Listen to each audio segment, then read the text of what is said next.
Oh, recipe, whiteboard and pen. Pen hai, it's here. Just get the board.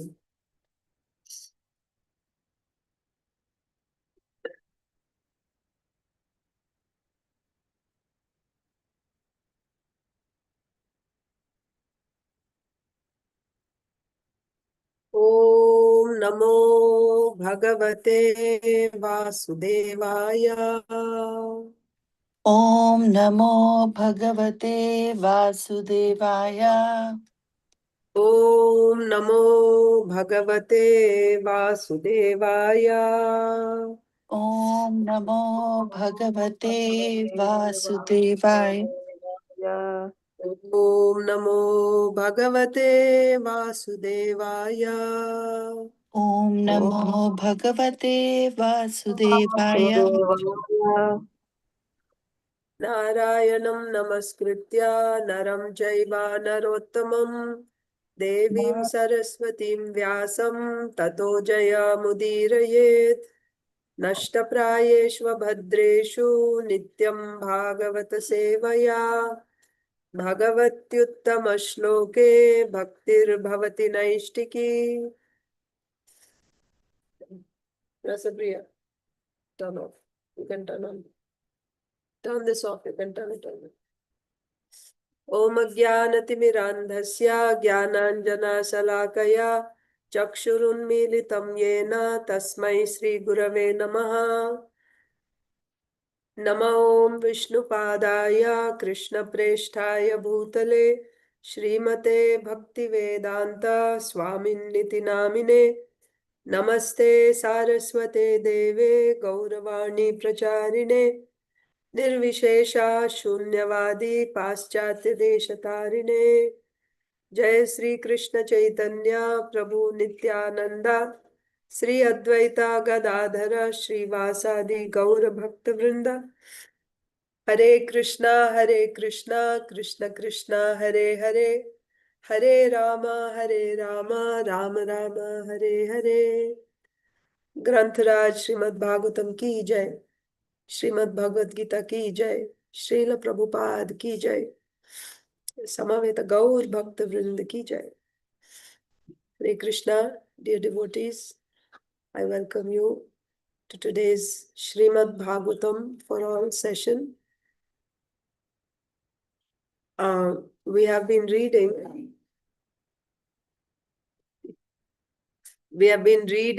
from the 10th canto, 7th chapter, the killing of the demon Trinavarta. That's the title of the chapter. And in that, we read that here we were reading about the Shakatasura demon, that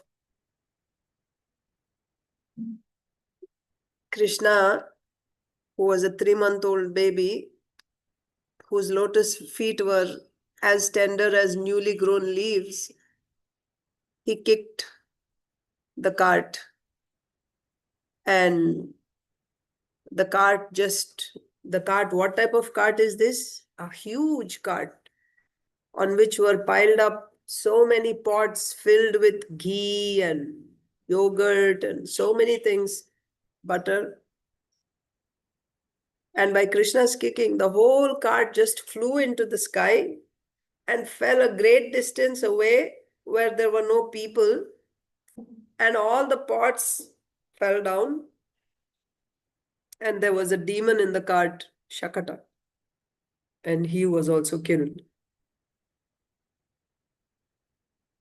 And then all the family members came there, not just the family members, everyone, all the Vrajvasis who were celebrating, they all came running.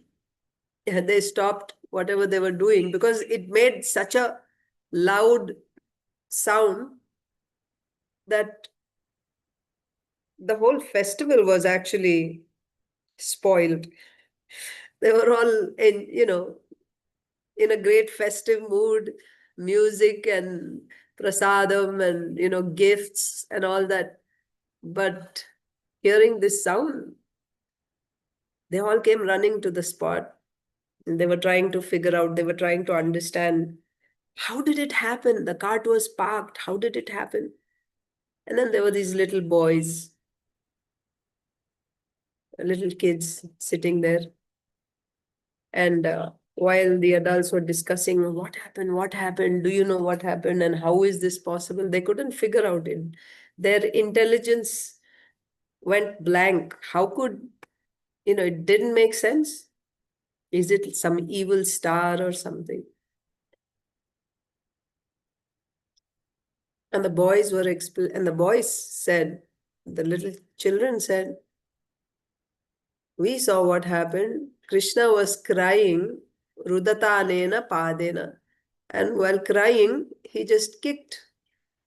And by that, the cart, just the whole cart flew in the sky and fell down. This is what happened. Please don't doubt this. So that's what we read the last time. But did we also discuss text 10 that the gopis didn't believe it? Did we discuss that part? That the gopas and gopis didn't believe? Do you remember? No, Mataji.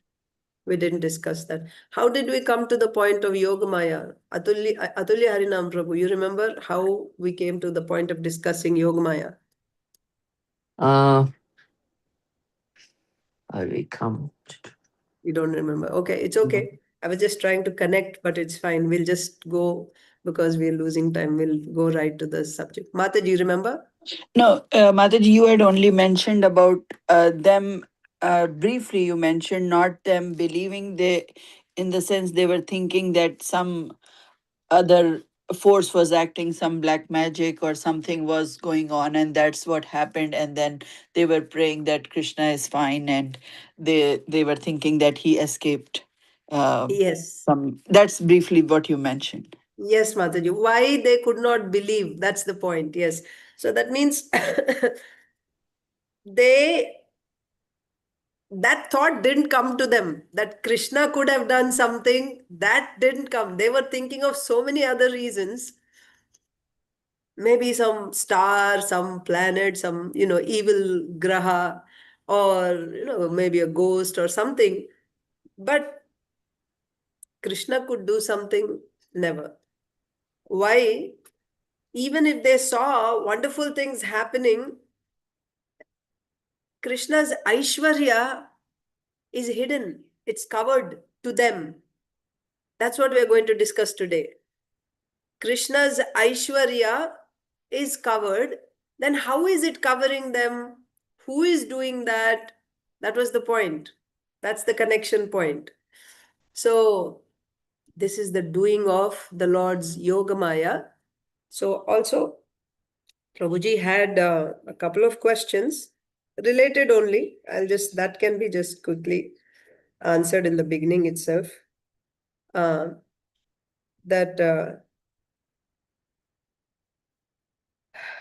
the technical location of Leela Shakti within the Lord's internal potency. Okay, maybe we'll use the whiteboard. It's better. Let me open.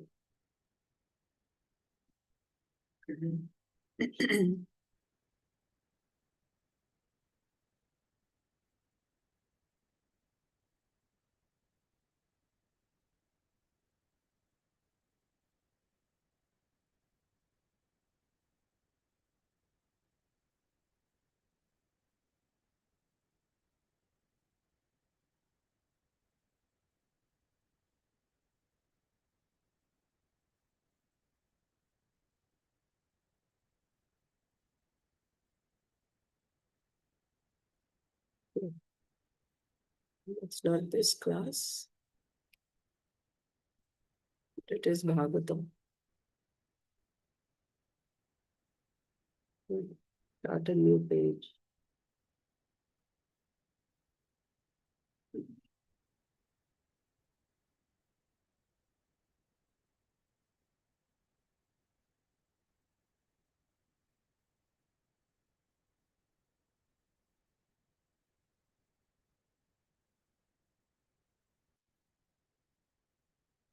don't know.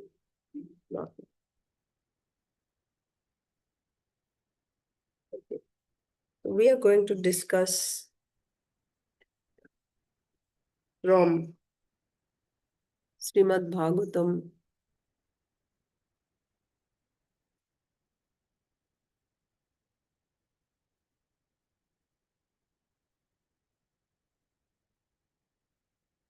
Srimad Bhagavatam, second canto, 9th chapter, text 34. And what we are going to discuss here is the functions of Yogamaya.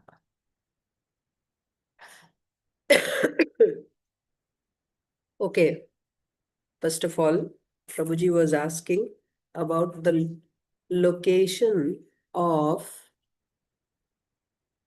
Leela Shakti. So you see, when we say the Lord has internal energy, external energy, marginal energy, what does that mean? So we know that the Lord has broadly three energies: internal, marginal, and external. Internal is called Antaranga Shakti.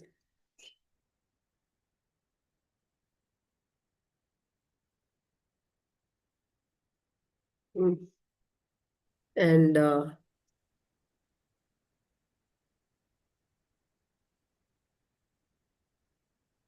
okay, marginal is also called Tatastha Shakti. Tathas, Tatastha, Tata, not Tatha, Tata, Tatastha, Tatastha, Tatastha Shakti. And external means Bahiranga Shakti. So like this, the Lord had three Shaktis. When I say internal, marginal, and external, what is it internal to? What is it external to? And it is marginal with respect to what? What is marginal? Does anyone want to try? What is it internal to? When you say internal energy, it is internal to what? Swarupa, the Swarupa. Yes, Swarupa. That's the answer. So the Lord has his Swarupa. Swarupa. So internal means, so this is the Lord. The Lord. So internal energy is inside his Swarupa. That means you cannot separate the internal energy from his Swarupa. External energy is outside of his Swarupa. It's not part of his Swarupa. It's not part of him. How did this external energy come? So this internal energy, another name, because it is inside the Swarupa, it is also called Swarupa Shakti. Same. Whether you say internal or you say Swarupa Shakti, it means the same thing. Okay? Internal Shakti or Swarupa Shakti, Antaranga Shakti, same thing. Same, different names, but same. So what is the location of this internal energy? It is inside his Swarupa. So Swarupa means the Lord's, what all does this Swarupa of the Lord? Swarupa means the Lord's form, but in this Swarupa, what all are there, you know? That means this Swarupa Shakti is responsible for his Swarupa. This energy is inside his Swarupa, and this energy is responsible for his Swarupa. This Swarupa Shakti is again broadly of three types. You have Sandhini, Samvid, and Halladini Shaktis. Sandhini Shakti, Samvid Shakti, Hladini Shakti. These are the broadly. Actually, there are many, many functions. But to make it, you know, on a broad scale, if you want to classify, these are the three types. So Sandhini Shakti is responsible for the Lord's form, for his existence. This is the Shakti, which is inside him. It's like you say, my intelligence, right? It's my intelligence. So do you say that, let's say you made a program, okay? A software program. You prepared a software program. Who did that? Well, my intelligence did that. Do you consider your intelligence as separate from you? No. My intelligence did that. You say I did it. Of course, my intelligence is not me actually, in reality. If you see in reality, I am not my intelligence. I am a completely different entity. I have nothing to do with this intelligence, with my mind, with this body. I am a completely different person. However, under the influence of ahankara, I claim whatever my intelligence does, I claim as, what does the intelligence do? It has knowledge, right? It knows. So I say, I know it. I know it. I don't say my intelligence knows it. And liking and disliking are the functions of the mind. I don't say my mind likes it. I say I like it or I hate it. You see? In our case, it's not right to say that. However, under the influence of false ego, we talk like that. And that's how it is understood also in this world. Uh, But in Krishna's case, actually, but with this example, you can understand his Swarupa Shakti means it's inside him. His form is because of this Sandhini Shakti. His, in fact, not just form, his very existence, right? He's there in the past, present, future. All that is also because of which Shakti? The Sandhini Shakti. Also, all the spiritual worlds, spiritual planets, all that is also coming from where? From the same Shakti. Existence, when you say existence, then everything there. It's coming from this Sandhini Shakti. Then what is the function of Samvid? Samvid is cognizance. Krishna knows past, present, and future. Krishna knows each and every living entity in the entire creation, in the material world, in the spiritual world, past, present, future of each and every living. He knows every nook and corner. Which Shakti is responsible for his knowing all this? This Samvid Shakti is responsible. And then when you say Hladini Shakti, Anandamayo Bhyasat, and what is that Ananda? The topmost Ananda is he's the one who is tasting all the rasas. How is he tasting that rasa? That pleasure, how is he experiencing? Through which potency? Which potency is causing him to, he's called Rasaraj, right? He Rasovaisaha, right?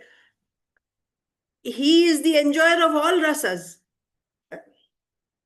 So that pleasure, where is he getting from? What is the cause for that pleasure? His Hladini Shakti is the cause for that pleasure. So that's why I said this is a broad classification. So now Prabhuji's question is, what is the exact location of Leela Shakti? So this Swarupa Shakti has different names. Swarupa Shakti These are the categories in a broad way, but there are actually, again, each one has many, many, many functions and known by different names also according to those functions. Swarupa Shakti is also called Yogamaya. Swarupa Shakti is called Yogamaya. Yogamaya has same. Yogamaya, Swarupa Shakti, same. This is broad classification. But if you want to classify, oh, innumerable functions are there. This Yogamaya. One of them is Leela Shakti. One function of this Yogamaya is Leela Shakti. Now, if Prabhuji is asking this Leela, where exactly does this fall in this or this? I don't know exactly, but I can just guess that it should be in the Hladini Shakti possibly, because that's the Shakti which gives pleasure. But I don't know. I cannot quote from Shastra directly. But the function of Leela Shakti, and just from a function you can understand that that must be one of the branches of Hladini Shakti. The function of Leela Shakti is to nourish Leela. What's the purpose of Leela? What is the purpose of Leela? The purpose of a Leela is to give, is to fulfill actually. As soon as Krishna desires something, the Leela Shakti will fulfill that. Is to fulfill Krishna's desire by nourishing that Leela. Okay? So what is the function of Leela Shakti? What is the purpose or function of Leela Shakti? It is to fulfill Krishna's desire by nourishing that Leela. What is Krishna's desire? Krishna just wants to, uh, taste different rasas. That's his pleasure. So now, what else does this Leela Shakti do? To nourish the Leela, you know what she does? So in a Leela, you have characters like players, like casting, right? So there are those that are against Krishna. And then there are those that are favorable to Krishna.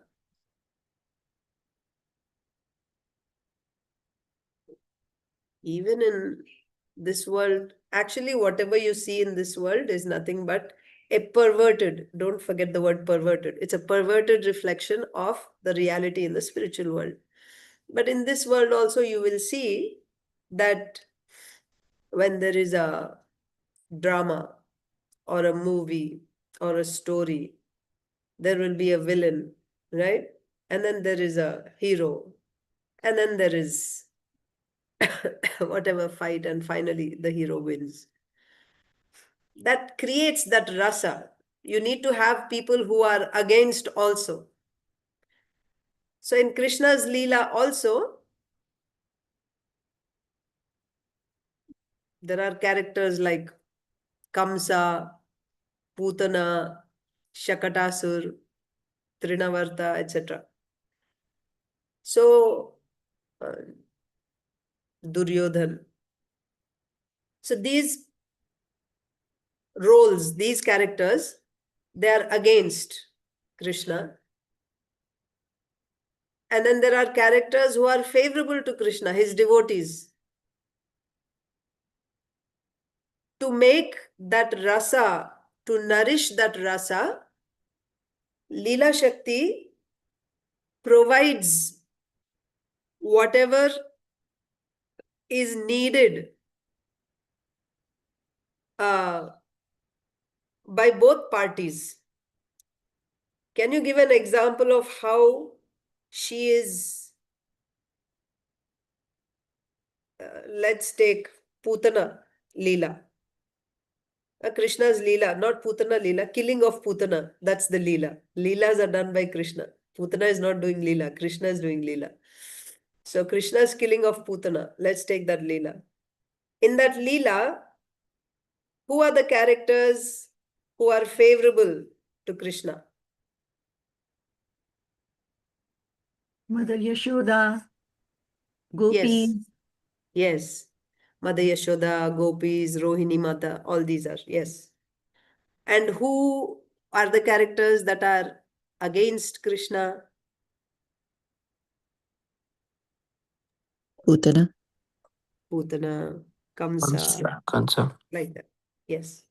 So you see, now when we come to the, the crux, right? When Putana is nursing Krishna. So at that time, we will see,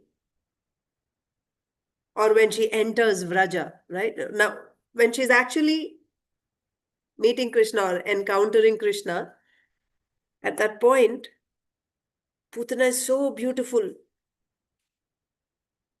Such beauty. Now, who is Putana? She is not a devotee. These things, the details now we will, when we study that verse, then we will see more in detail. I'm just giving you an overview now. Maybe we should just go to the discussion first. Then these things can be discussed in the end.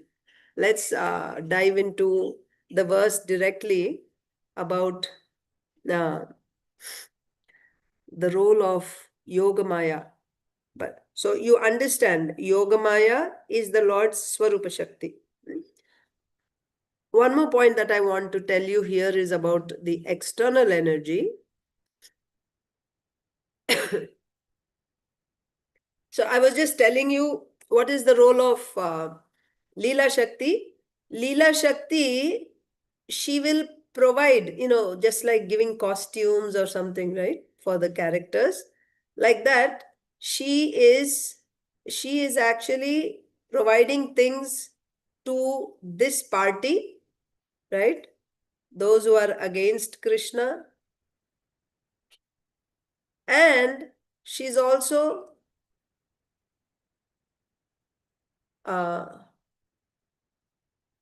giving whatever the other group needs. What is the whole purpose though? The purpose is to nourish that Leela. And why she wants to nourish that Leela? So that Krishna will get pleasure. That's all. That's the whole purpose. To give Krishna pleasure. And in order to give Krishna pleasure, she makes this Leela very, very, full of rasa, full of juice. Very, very, gripping, and it's condensed, full of taste for Krishna. For that purpose, she provides whatever is needed for both parties. But there is a difference there that we will discuss when we come to. So now let's go to the verse. I wanted to tell you about the external energy also. So we said the Lord has internal, marginal, and external energy. What is this external energy? External energy is also, so a portion of this internal energy, which is internal to the Lord's Swarupa, this Swarupa Shakti becomes separated from the Lord, comes outside the Swarupa. Okay? A portion of this internal energy comes outside Swarupa, and, or when I say comes, then you will ask, when did it come? So there is nothing like when it happened. It's not like that. It's there. But it doesn't have its own existence. If you want to know, just like when you say shadow, shadow is existing, but its existence is dependent on light. Without light, independently shadow cannot exist. Like that.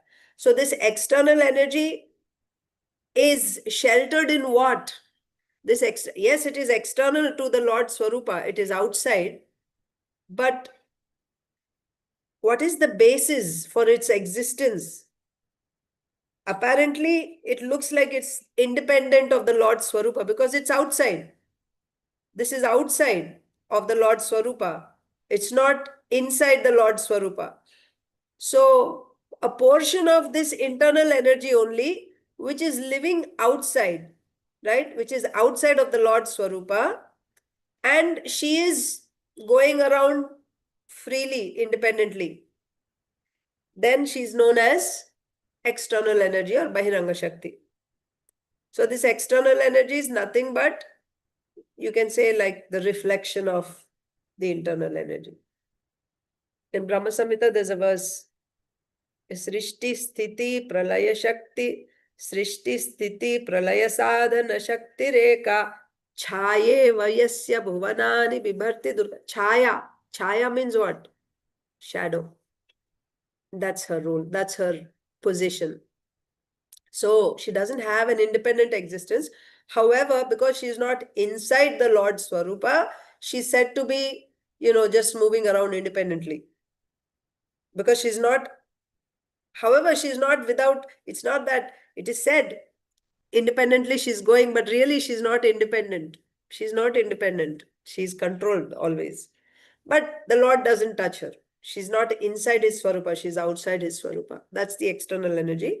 So the way to understand the position of external energy, example is, what do you call the skin of a snake when the snake sheds its skin? Is there a name for that? In Hindi, it's called, I think, kechuli. But, I'll just say skin of a snake after it is shed. That's the position of external energy. Snakes, they shed their skin. Yes, you are aware of that, right? So that skin, where did it come from? It is part of the snake only. But now it is not part of the snake's body. It's been released. It's not part of the snake's body now. It is separated from the snake. However, where did it come from?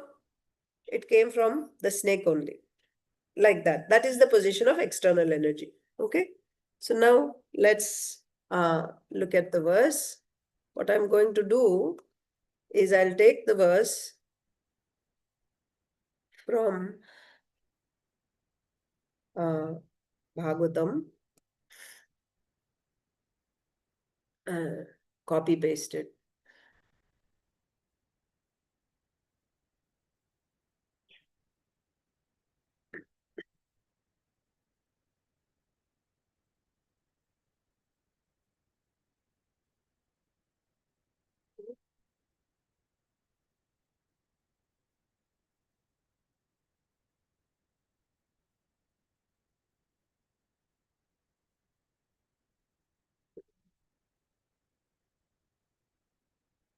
Okay. So let's look at the verse. Yeah, I'll just.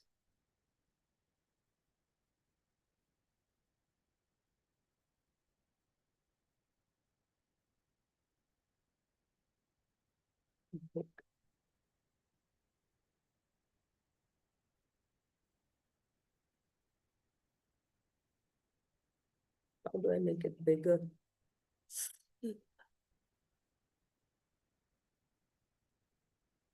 Okay. This is the verse, Srimad Bhagavatam,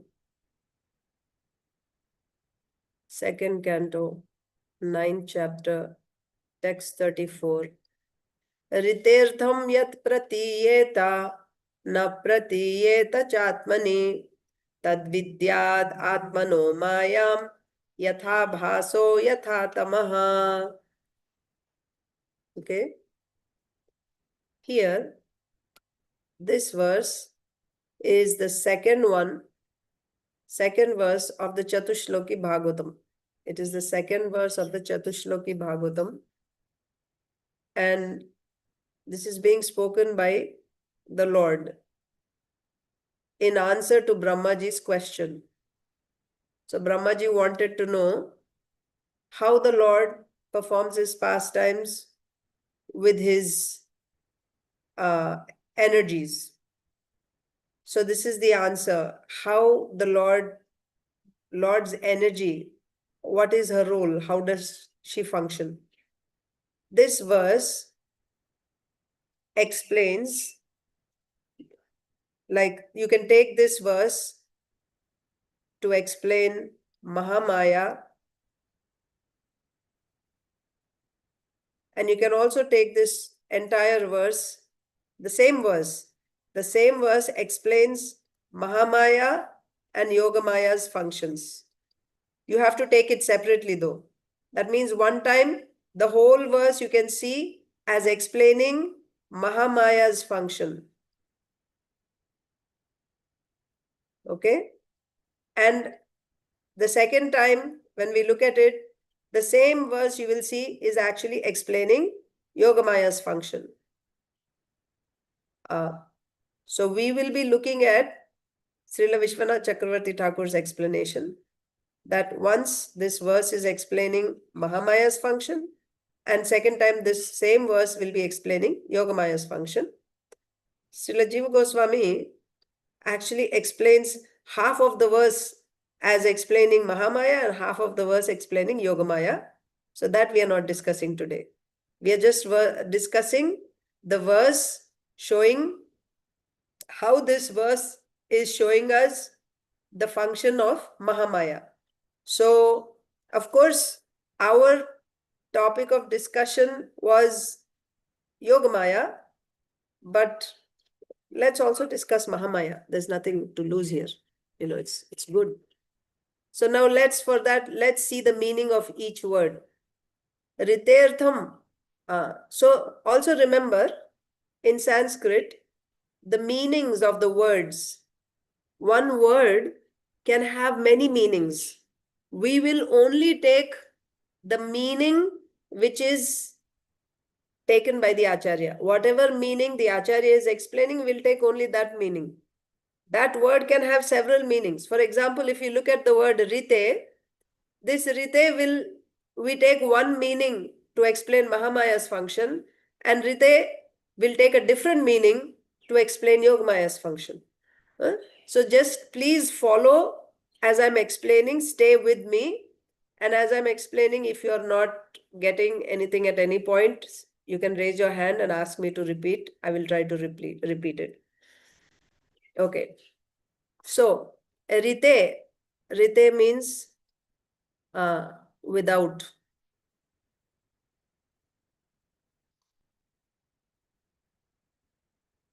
Okay. Artha means what? Like vastu. Artha means vastu. How will you say vastu? Like object. Vastu, right? Vastu is like, what will you say? Like an object. Okay, object. Yath. Yath means in Hindi, jiske dwara, by which or by whom, you can say. By which. Okay, yath, by which. Pratīyeta. Here you have to take pratīyeta na. Okay, let me change the color. So you have to take this whole pratīyeta na. Okay.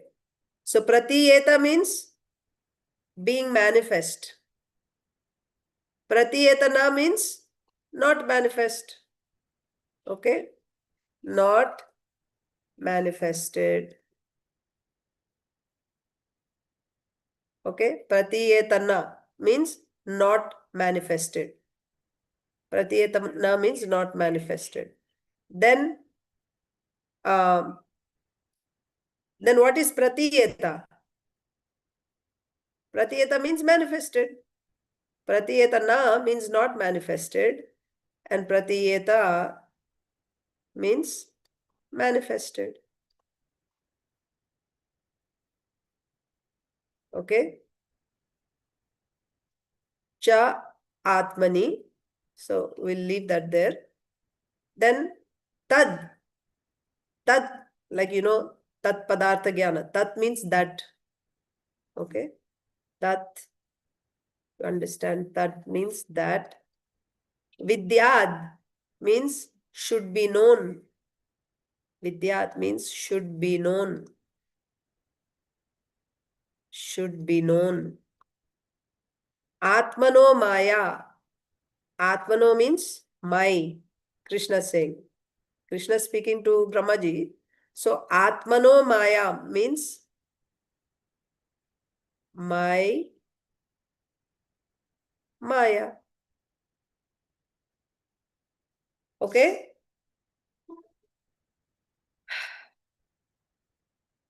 Okay. Without vastu or object, without object. That means you have to start here. You should know that, or that should be known as my Maya. That should be known as my Maya. What should be known as my Maya? By whom? So here you have to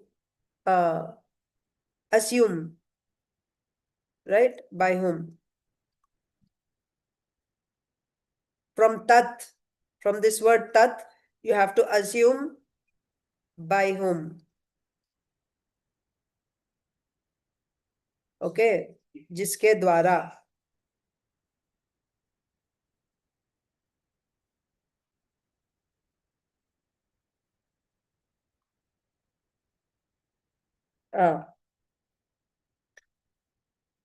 So that should be known as my Maya.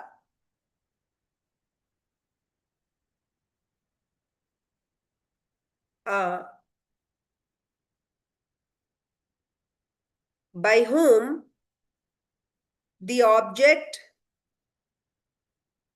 which is not present. Rite means without, right? Artham is object. Object which is not present is not manifested. Or you can say because of whom here, okay? Because of whom? Because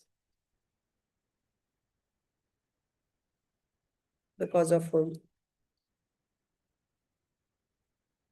Because of whom? So that you should know that, or that should be known as my Maya, because of whom without an object, or without an object it is not manifested. Okay, pratīyeta means it's not manifested. Because of this Maya, the object which is not present is not manifested. I hope you're following. Because of this Maya, rthaṁ means object which is not present. Pratīyeta is not manifested. And also, the object which is not present is manifested. Pratīyeta cha means it is also manifested. Okay? Because of, you should know that to be by Maya. Okay, this explanation I must tell you, this is for Mahamaya, so that there is no confusion. So first we are seeing for Mahamaya. Okay, this explanation that I'm giving is for Mahamaya. So you should know that, or that should be known as my Maya, because of whom the object which is not present is not manifested. Matlab, it's not there, and it is not there, and it is not seen also. Okay? It's not there and it is not seen. But also, the object which is not there is seen. Matlab, something is there, no, something is not there, and you're not seeing anything. But something is not there, but you're seeing it. How it is happening? Because of my Maya. Because of my Maya. And the Lord himself is giving an example for better understanding. He's giving an example. Yathābhāso yathā tamaḥ. That we will see. But first, I want to tell you one more thing here. rthaṁ yat pratīyeta. When there is no object, it is not manifested. So we'll take 4 conditions here. For this verse, we are taking 4 conditions. Or 4 things are happening. First is object is not there and it is not seen, you can say, right? Or manifested.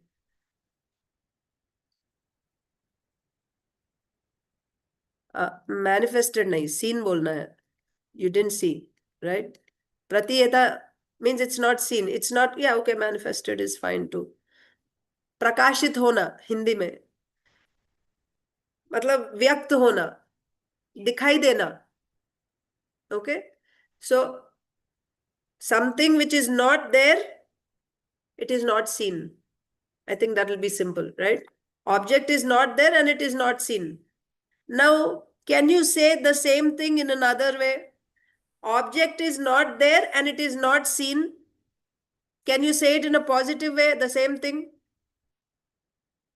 Something which is not there, you're not seeing, means something which is there, you're seeing.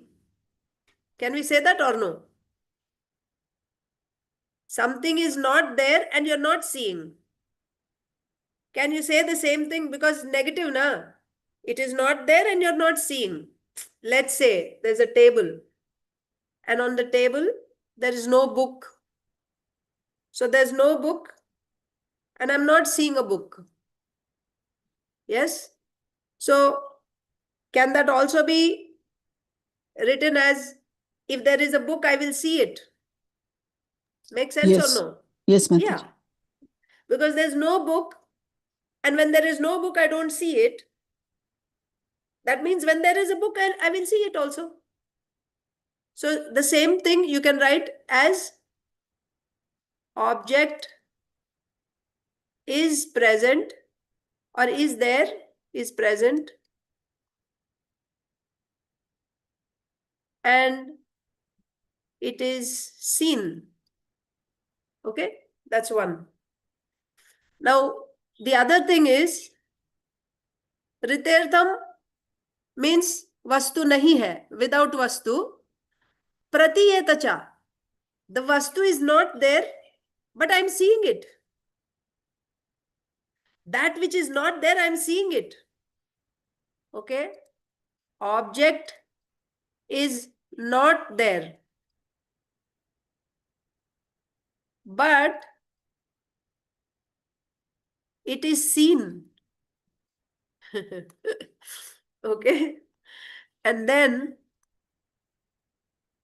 say the same thing in the reverse way.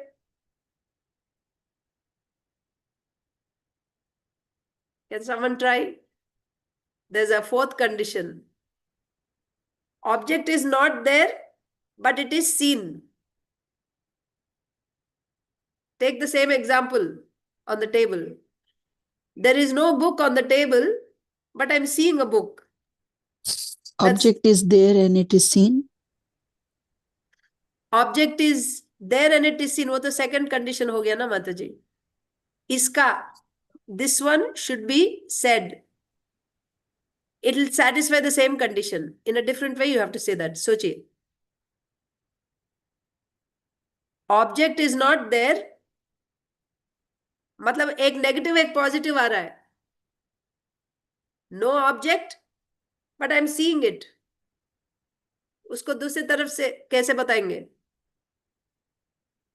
एक positive एक negative आएगा उसमें. Object is there but not seen. Correct. Object is there but it is not seen. Like that. Object is there but it is not seen.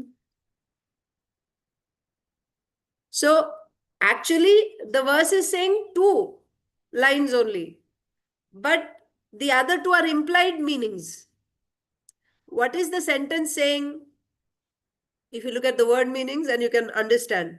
Rite means nahi hai, it's not there. Artham means vastu, object. Object is not there, but pratīyeta. No, object is not there and pratīyeta, it is not visible. Object is not there, it is not visible. What is the implied meaning of that? The second one. Object is not there and it is not visible means if it is there, it is visible. Okay. And the next thing is, again, you have to hold this one same. Rthaṁ is common. So, rthaṁ pratīyeta cha. Matlab, when the object is not there, it is not seen. But also, when it is not there, it is seen. Both are happening. How? By my Maya.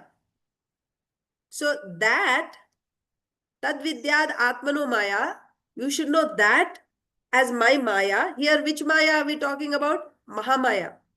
So you should know that as my Maya, because of which the object which is not there is seen, is not seen, and also the object which is there is not seen. I just took the last one, not to confuse you, but so that you'll understand.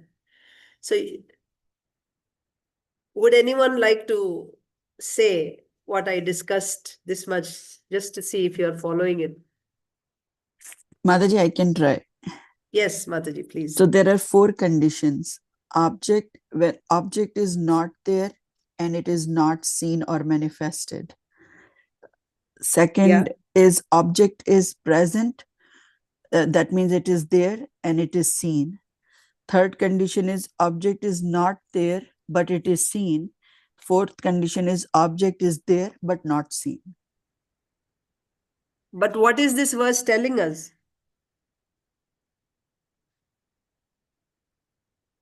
It is like sometimes we are seeing, sometimes we are not seeing.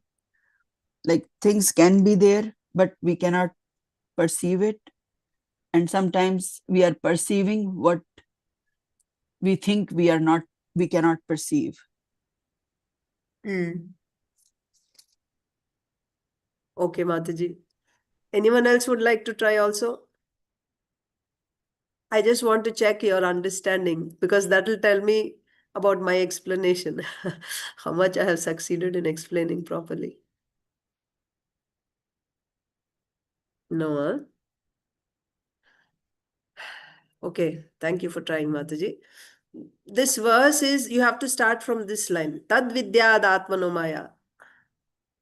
Krishna is telling Brahmaji, you should know that as my Maya, because of who or because of which the object which is not present is seen, is not seen. Sorry, object which is not present is not seen. And also the object which is not present is seen. Because of Maya, the object which is not present is not seen. But because of Maya, the object which is present is also not seen. So now I know this is like, it sounds like a, you know, what's going on. But Krishna also knows that. That's why he gives an example. That example will make things very clear. So the last line, yathābhāso yathā tamaḥ, is the analogy given by the Lord to explain the role of this Mahamaya. So, but before that, Mahamaya has, I was going to explain Yogamaya, but looks like just talking about Mahamaya is going to take up all our time today, which is fine. But see, Mahamaya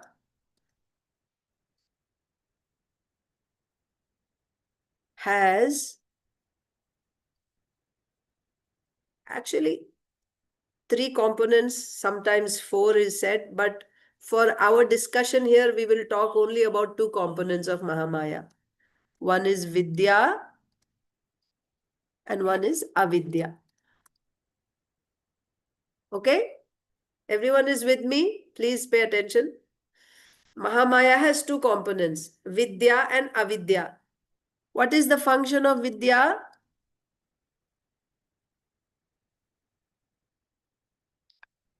The first 2, right? It shows what is present or the object that is present. Okay, if I say what, it will become too abstract. It shows the object that is present. So that also means, that means it shows as it is. Vidya means knowledge, right? It shows you what is, right? That's the function of vidya. It shows you the reality, right? Whatever there is, it shows you the truth. That is vidya. What is avidya? Avidya does not show, or you can say hide, doesn't show or hides the object, hides the object that is present, right? Also, and one more thing, it hides, it doesn't show or it hides the object that is present, but also it shows the object that is not present. How is that? Now see, Krishna's brilliant example.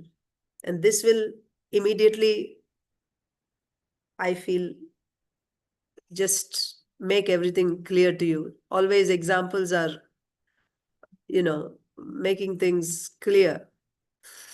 So,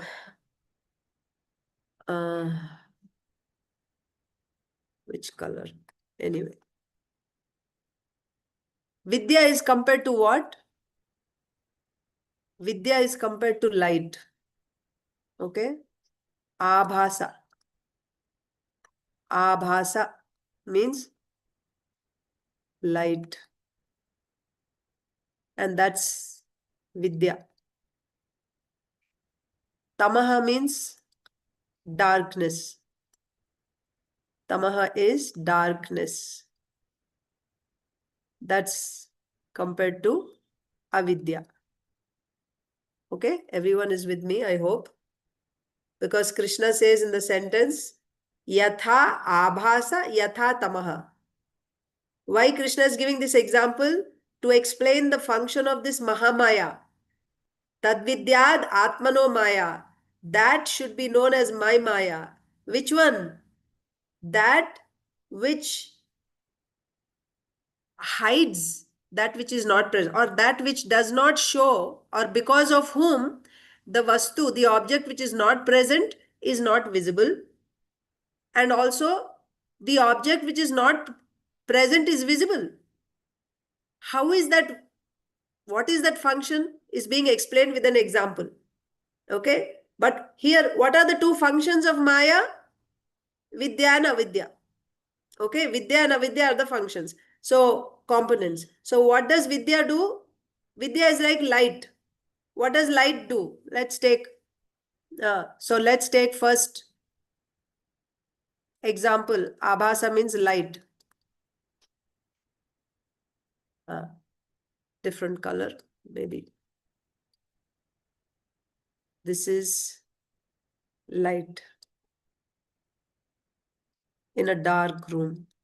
Okay? Light in a dark room.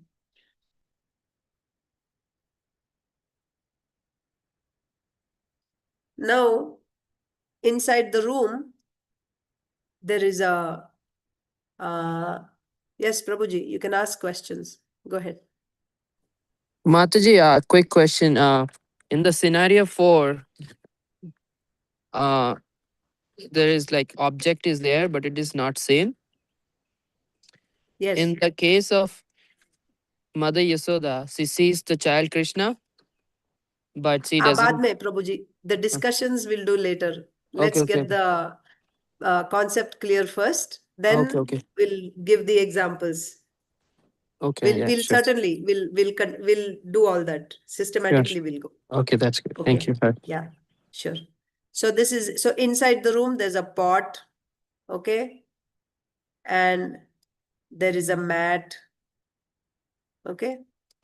So when the light is on, when you turn the light, you're seeing the pot, yes, because in the light the pot is visible, mat is visible, yes, and there is no snake in the room.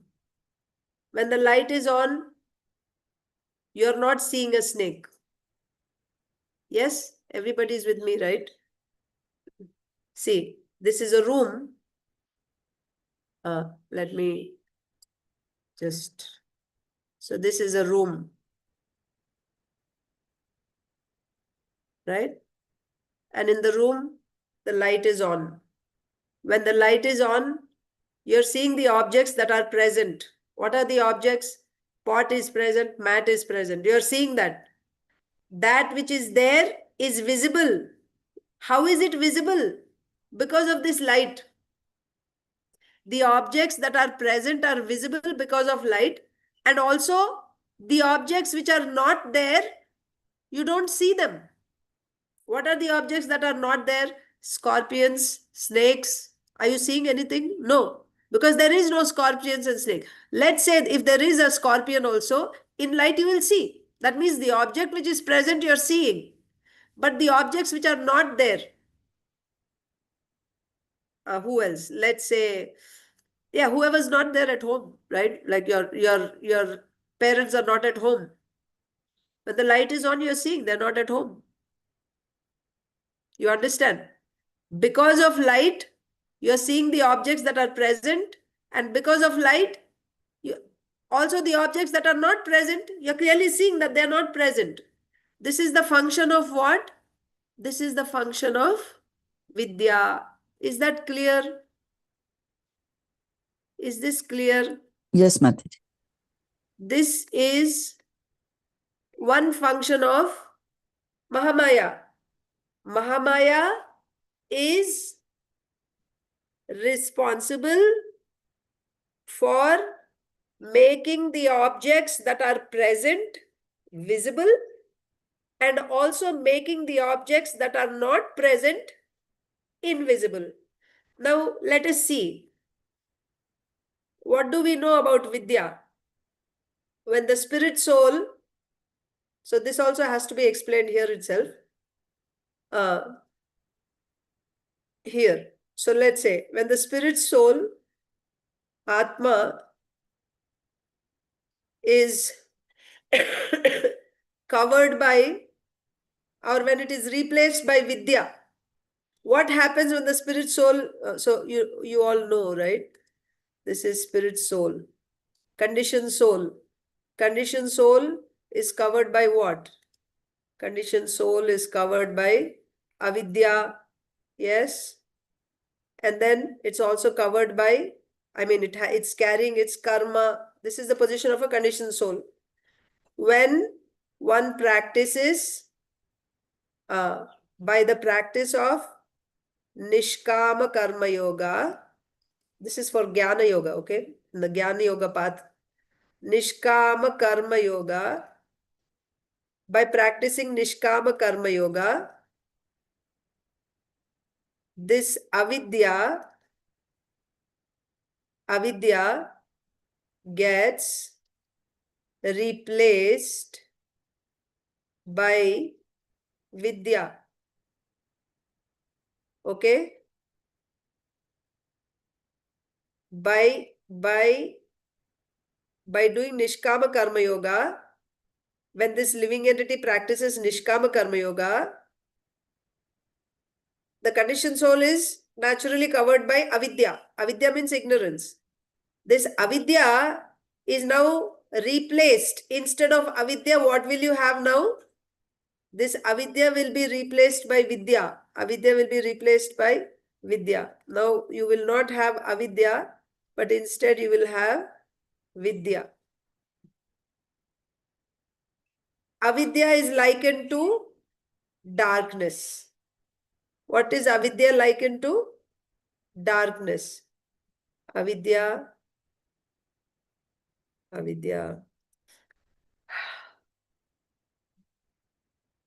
Avidya is likened or compared to darkness. And what is vidya compared to? What is vidya compared to? Light. Light. Vidya is compared to, oops, no time.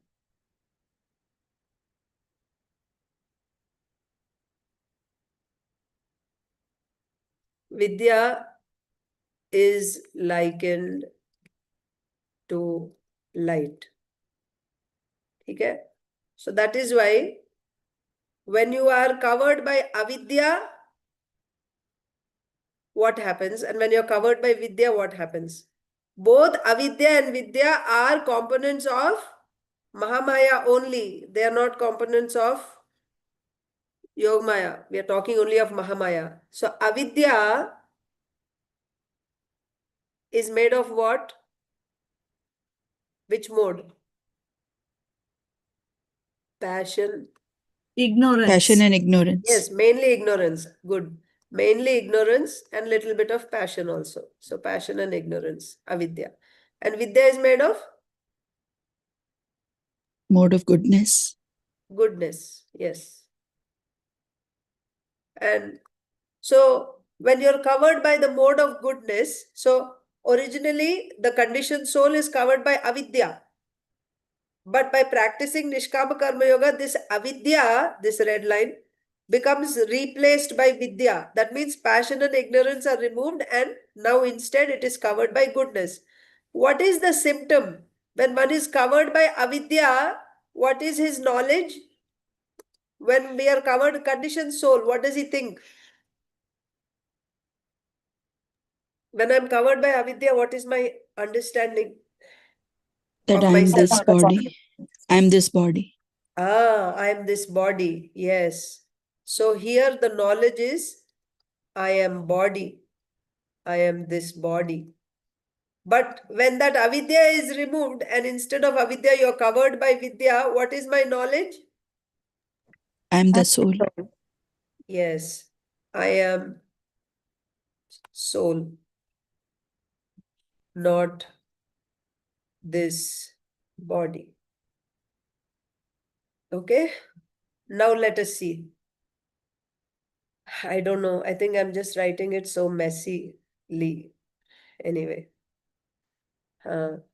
So, avidya is made of passion and ignorance. Avidya is compared to darkness. When you are covered by avidya, your knowledge is, I am this body. Right? But when you are covered by vidya, which is made of goodness, and it is compared to light, my knowledge is, I am not this body, but I am soul. So now vidya is light. Here we said vidya is compared to light. Now tell me, you're seeing things that are present and you're not seeing things that are not present. Can you explain now, any one of you, what vidya does in terms of, me, the spirit soul? What is vidya doing? You should tell me in terms of this example. In light, you will see things that are there, and also you will not see things that are not there. Tell me that in terms of the living entity's position. What is vidya doing to the living entity? Who wants to attempt? It's okay, even if you make mistakes, don't worry, just try.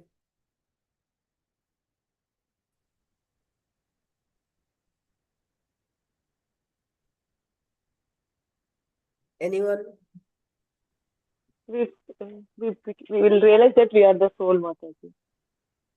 Okay, so in vidya, so we wrote here already, I am not body, I am soul. But I want the explanation in terms of the functions of, from the shloka. We got 4 conditions. Remember here, I'll show you the 4 conditions. Object is not there, and the object which is not there is not seen. And the object which is there is seen. Object which is not there is seen. Object is there, but it is not seen. Of these 4, which 2 are corresponding to vidya? Okay, tell me this one. Of these 4 conditions, which 2 are corresponding to vidya, are related to vidya? First two. But Mataji? I said first two. Object is First not there. 2. Yeah. Yes. First 2 are related to vidya. Can you tell me how, Mataji? Okay, What does vidya do? Yes, go ahead. Vidya gives you the intelligence that okay, who you are. I am the soul. I am not connected with the body. So what is present, that is like object is not there and it is not seen. So like like that I am the body is not seen. I am the soul is seen. So object is present and it is seen. So I am the soul. It is present and I am only seeing that I am the soul. Yes.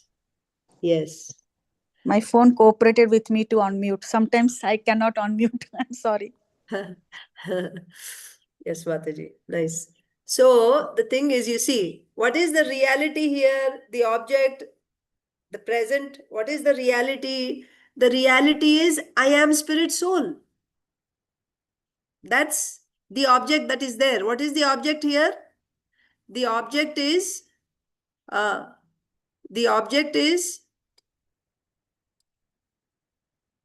I am soul, and I will see that I am soul. Okay. But, and am I the body in reality? So object which is not there. What is the object which is not there? Object which is not there is the body. That means the reality is, body is not reality. I am not this body. I am not this body. Because of vidya, I can see. So I don't see myself as body. Because of vidya, I don't see myself as body. Because, so one more time I'm saying, here object which is present is I am soul. What is my reality? I'm a spirit soul. That's my reality. That is the object. The object is what is present. What is, so when you say object, vastu is a reality, something which has substance. When you say vastu means, or object means that which has existence. Okay? So when you say vastu or when you say object, that which has existence. What is the vastu here? The spirit soul, because me, right? I am the vastu. Okay. Am I this body? I'm actually spirit soul. So what is it that is existing? It's a spirit soul.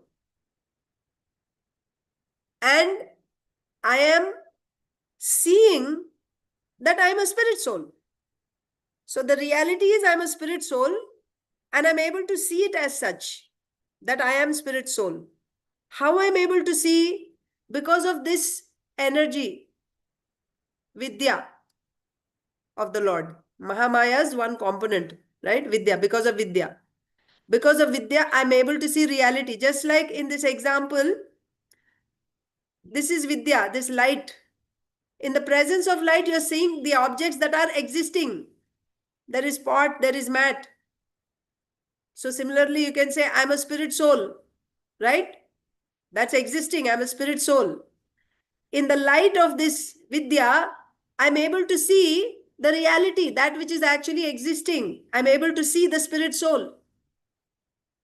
Also, I don't see the non-existent.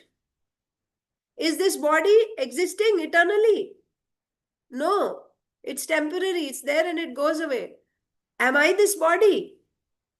No, I'm not this body. I am not this body.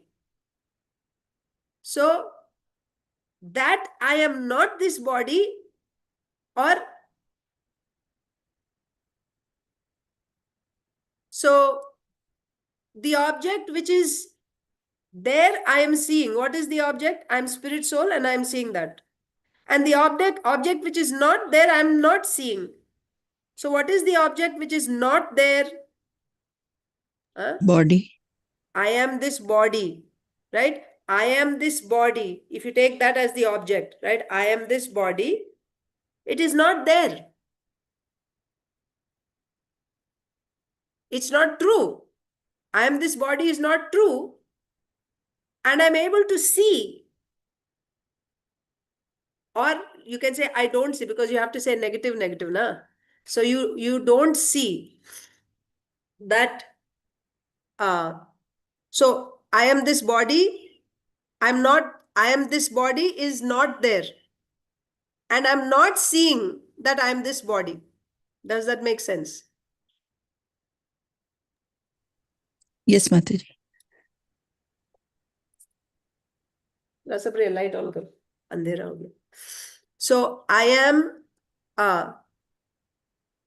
okay. So this is the function of vidya. Object is not there and it is not seen.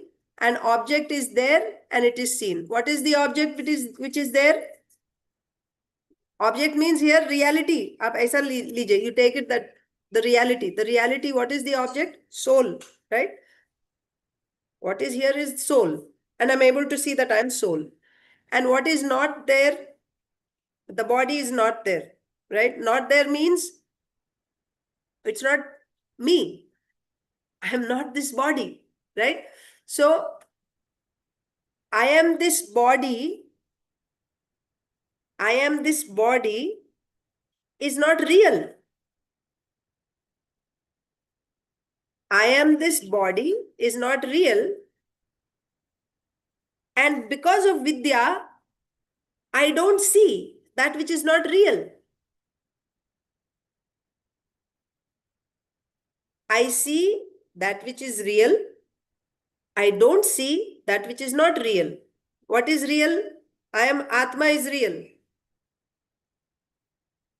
Because of vidya, I see I am soul. I am seeing that which is real. Also because of vidya, I don't see that which is not real. What is not real? The body. When you say not real, it means it's not me. I am not this body, okay? Just to make you understand, I'm just explaining. So, what is not real? The body. And I don't see that which is not real. Because of vidya, I don't see that which is not real. That means I don't see myself as body. I don't see myself as body. Because I'm not the body.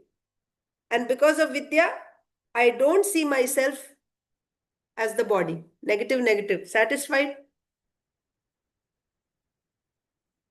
Yes? Anyone wants to say that part?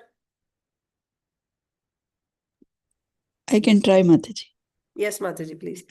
Okay, so when there is vidya and the object, the first condition, object is the soul, and I will see that I am the soul. I will realize it that I am the soul in vidya. And I am not the body, and I see myself not as the body. I'm seeing myself as soul. Yes, yes. Anyone else wants to say?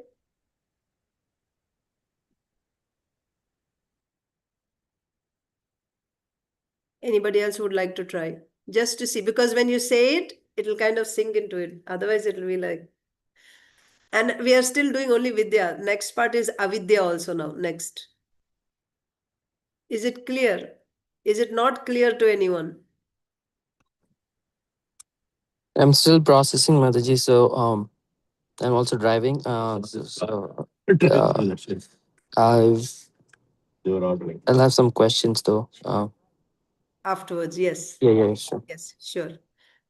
Okay, Prabhuji. Let us do the second part now because it's already time, I think. Okay, it's clear. Okay. So this is just one portion of, because we see, rthaṁ yat pratīyeta. Without object, the object which is not there, it is not seen. And that also the implied meaning is the object which is there, it is seen. So this whole thing is still the vidya component of Mahamaya. Only one aspect of Mahamaya. There's another aspect. Object which is not there is seen. An object which is there, so implied meaning will be object which is there is not seen. See 3 and 4. So 3 and 4, 3 and 4, we'll take a different color. 3 and 4 are actually referring to avidya. Now to see the function of avidya,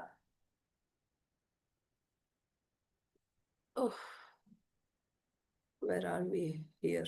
Okay. So now I'll go to the same room, but this time the room has no light. So now is a dark room. Okay. So this is it's a dark room, no light. So this is the second one. Avidya. Avidya. Avidya is compared to darkness. Now, it's the same room, only the light is not there now. You still have the pots, the pot and the mat. They're still there. Okay. Pot is here and mat is here. But there is no light. Are you able to see the pot and mat? It's a completely pitch dark room.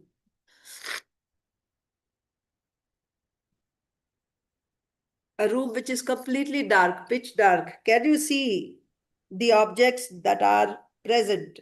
No. No. So we don't see the pot, we don't see the mat and anything else that's there in the room. So, objects that are present are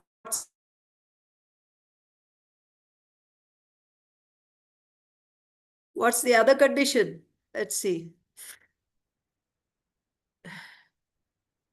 What happens when you're in a dark room, completely dark room? What happens? Can you guess? Fearful. Yeah, you're fearful of what, Mataji? I have to say that, Mataji. Yeah, you're fearful of objects that you're not seeing.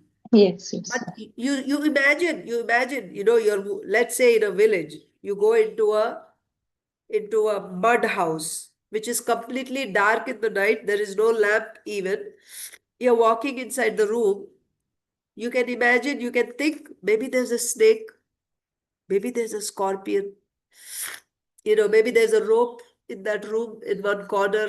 And if your foot touches the rope, you'll think maybe it's a snake. And first of all, you see. See means you're seeing in your mind.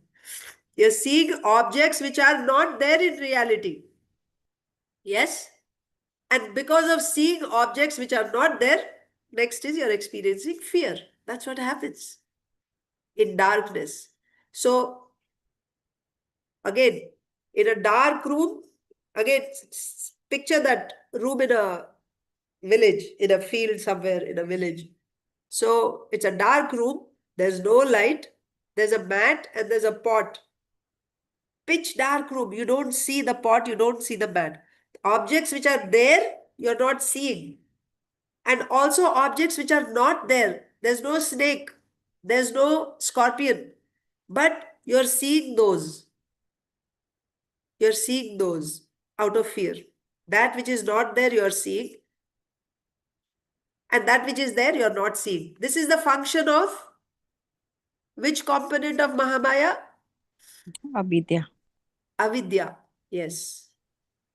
So let's go back. So objects that are present are not seen, and also objects that are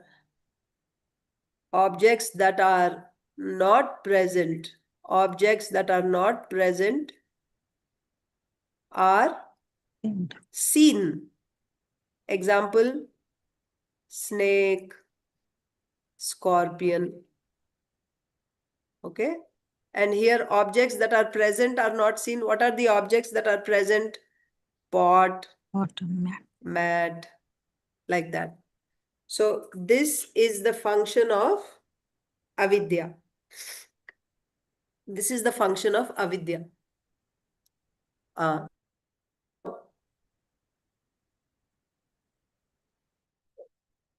Come soul here, spirit soul is covered by avidya. I'll make it bigger. Because of avidya, when I'm covered by avidya, when the spirit soul is covered by avidya, my understanding is I am this body. Yes? Do I see that I'm a spirit soul? No, I cannot see. When I look in the mirror, I think, oh, this is me. I'm this body. Oh, I'm fat. I'm thin. I'm old. I'm young. Right? I see that I am this body. That's the effect of avidya. So now tell me here, explain the role of avidya. What is the role of avidya? Objects that are present are not seen. Objects that are not present are seen. So tell in terms of the spirit soul. What is the object that is present but it is not seen when covered by avidya? Soul. Soul. Not just soul, but I am soul. I am the soul, yes. So I don't see that I am soul. So reality is I am soul. That's present. That's the reality. But by the influence of this avidya, I don't see that I am soul. Yes? Object which is present is not seen. So the next one, the other one. Objects that are not present. Mataji? Oh, sorry, Mataji. Am I unmuted? Okay. Yeah, The you're objects that are not present are seen. So the body is so temporary, but we always see that I am the body, compare everything with the body. And we Yes. tend not to see the soul. Yes. So objects that are not present, that means I am this body is not real.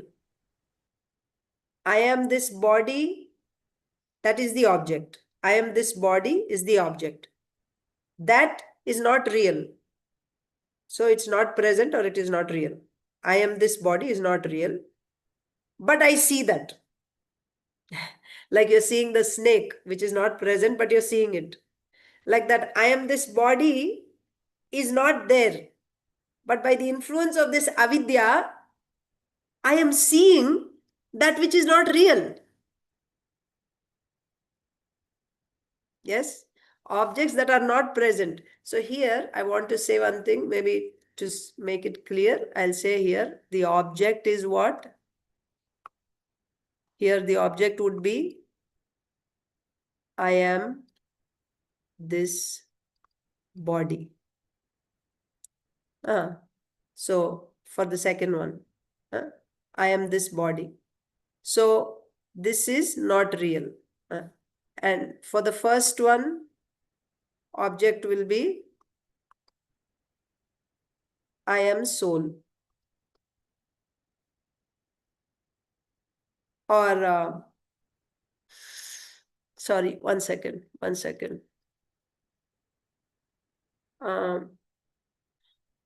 I am soul is the object. Okay.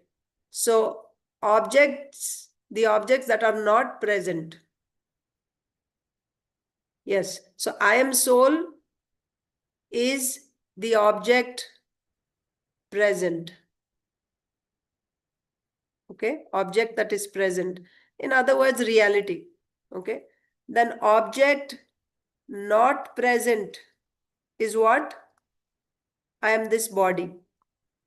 So when you say object not present, I'm saying that which is not real. I am this body is not real. Right? And here, the object which is present, that means what is the reality? I am soul. But by the influence of avidya,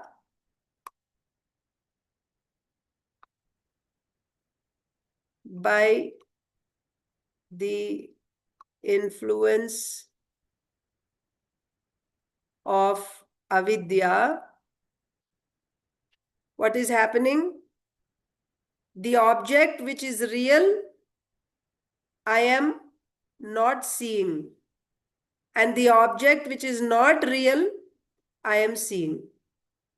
You understand?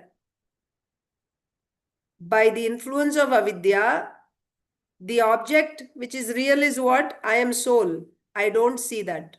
I don't see that. And by the influence of avidya, the object which is not present, which is not real, what is that? I am this body. This is the object which is not present, and I see that. I see that.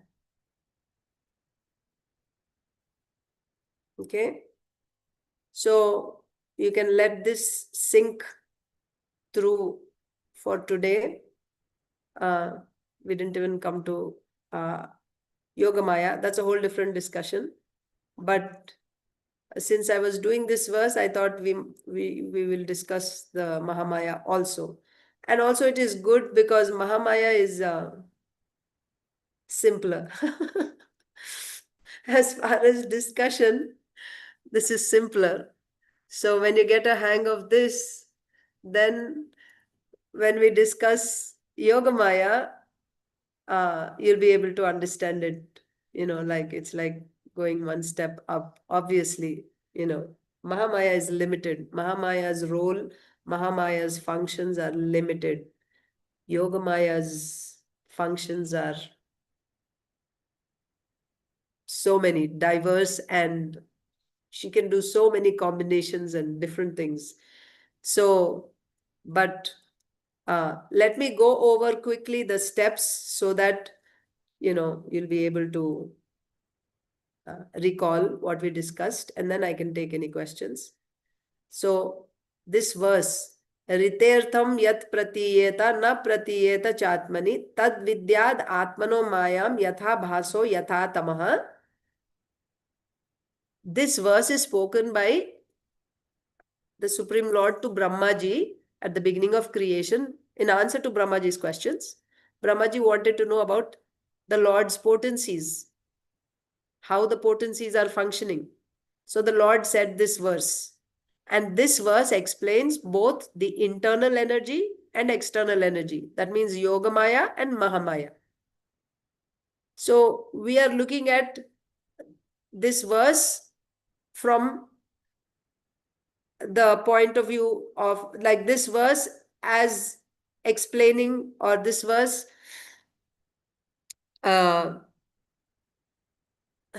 from the perspective of Mahamaya. That means this verse is explaining Mahamaya. Okay, so we saw this verse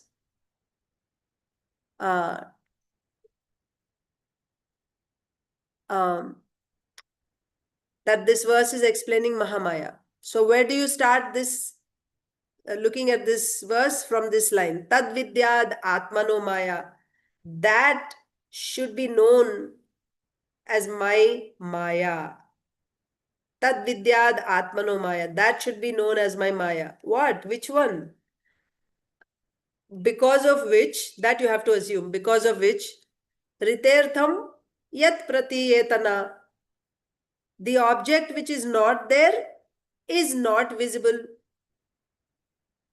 And also, so when you say the object which is not present is not visible, it also means the object which is there is visible. That's the positive way of saying the same. So 2 negatives equals positive. So here it is saying the object which is not present is not seen. So the positive sense will be object which is present is seen. Okay. So one line, you can form 2 sentences with the same line.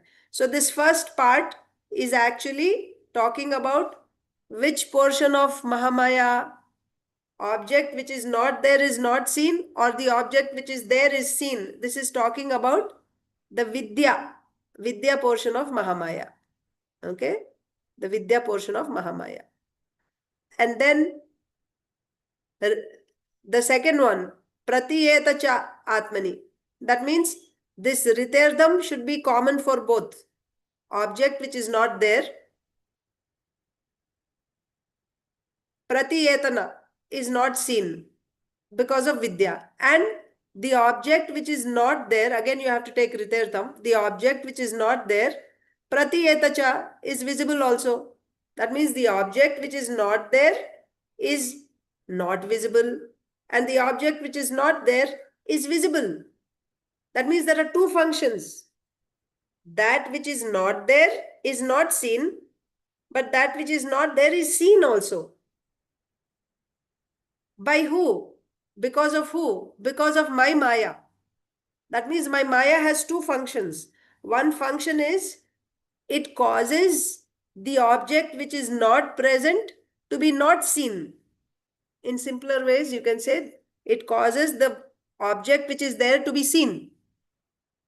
And what is the other function? It causes the object which is there to be not seen. And also the object which is not there to be seen. Okay? So these are the 2 functions, vidya and avidya. Vidya makes you see what is there and not see what is not there. Avidya makes you see what is not there and not see what is actually there. Vidya and avidya. These are the 2 functions. Then the Lord himself gives an example to explain it better. Yathābhāso yathā tamaḥ. So abhasa means light, tamaḥ means darkness. So the Lord gave 2 functions, isn't it? Rthaṁ yat pratīyeta. That means object which is not there, it is not seen. That which is not there, it is not seen. It is the function of what? Vidya or abhasa. That's why first abhasa example is given. And then Object which is not there is seen. That which is not there, but you're seeing it, like snakes and scorpions, they are not there, but you're seeing. That is tamaḥ. In darkness, it happens in darkness. In ābhāsa, in light, you see whatever there is. But in darkness, you see things which are not there. So in this way, we saw the explanation of this verse to mean the function of Mahamaya. So Mahamaya has two functions, vidya and avidya. Tomorrow, we will look at the same verse to mean, yes, thank you, Mataji. Tomorrow, we will see the same verse to mean the functions of Yogamaya, the same exact verse. Now, today we saw that this verse is talking about the Lord's external energy, Mahamaya, whose functions are vidya and avidya. One more thing, what we discussed today. So, vidya and avidya, what type of knowledge it is giving to the soul, to me. So, when I am covered by avidya, avidya makes me see that which is not there and not see that which is there, right? So what is reality? I am spirit, soul is reality. But because of avidya, I don't see reality and I see that which is not reality, right? I don't see the reality and I see that which is not reality. Reality is I am soul, so I don't see that. And I am this body is not reality, but I see that I am this body because of avidya. Just like in darkness, we don't see objects which are actually there, like pot and mat in the room, dark room. But I see objects which are not there. Really, they're not there. Like snakes and scorpions, they're not there. But I'm imagining and I'm seeing those things and I'm getting fear. All this is because of avidya, component of Mahamaya. This is the function of Mahamaya. Because of Mahamaya, I am seeing those things. Or I am seeing myself as body.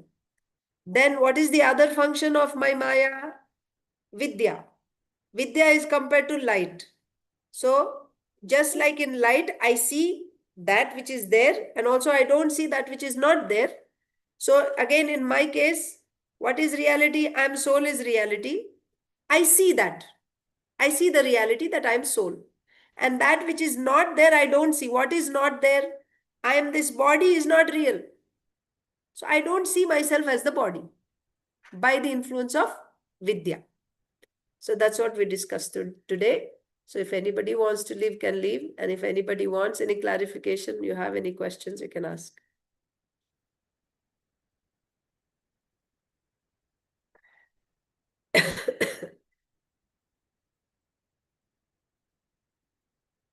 One more point is, we will cover this tomorrow also. But so Prabhuji was asking about in the case of Mother Yashoda, the thing is, Mahamaya's jurisdiction is only on the conditioned souls. Mahamaya has no jurisdiction on the liberated souls, the devotees of the Lord. So Mahamaya does not act. So today we only looked at Mahamaya, this verse to mean Mahamaya. So now, then tomorrow we will see what about, Yashoda Mai's bewilderment, or Yashoda Mai's, when she sees Putana, she's thinking she's Lakshmi Devi. So like, if you want to call it her illusion, who is causing that?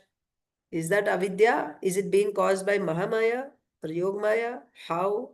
That is tomorrow's discussion. Mataji, Hare Krishna. Sorry, Yes, I didn't have my full attention because I was in the car. But I wanted to ask. I'll go back and rewatch the video, the class again.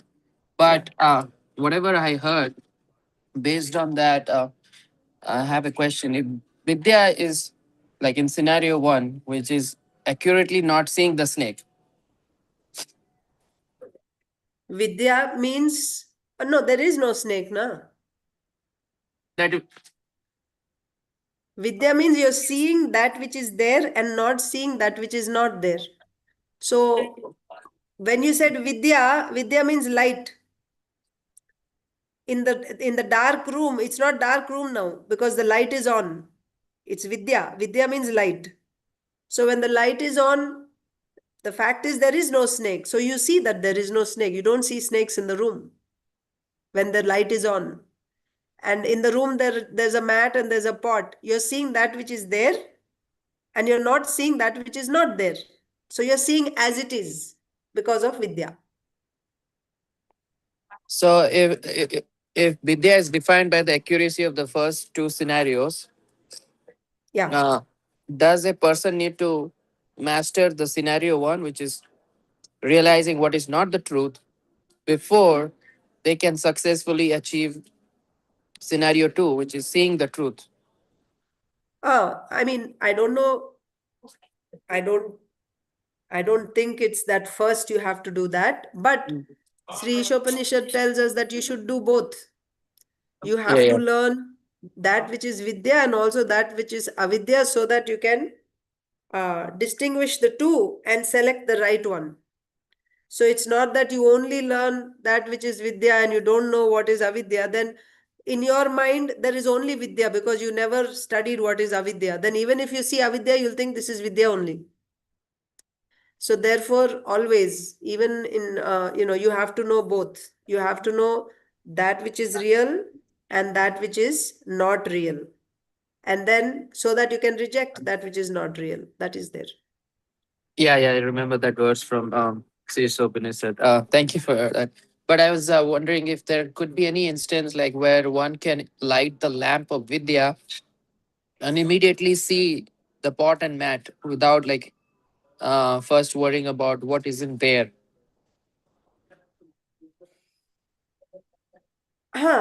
Yes, when you light the lamp of vidya, so when the no Prabhuji, the thing is when you have the lamp, vidya is compared to light.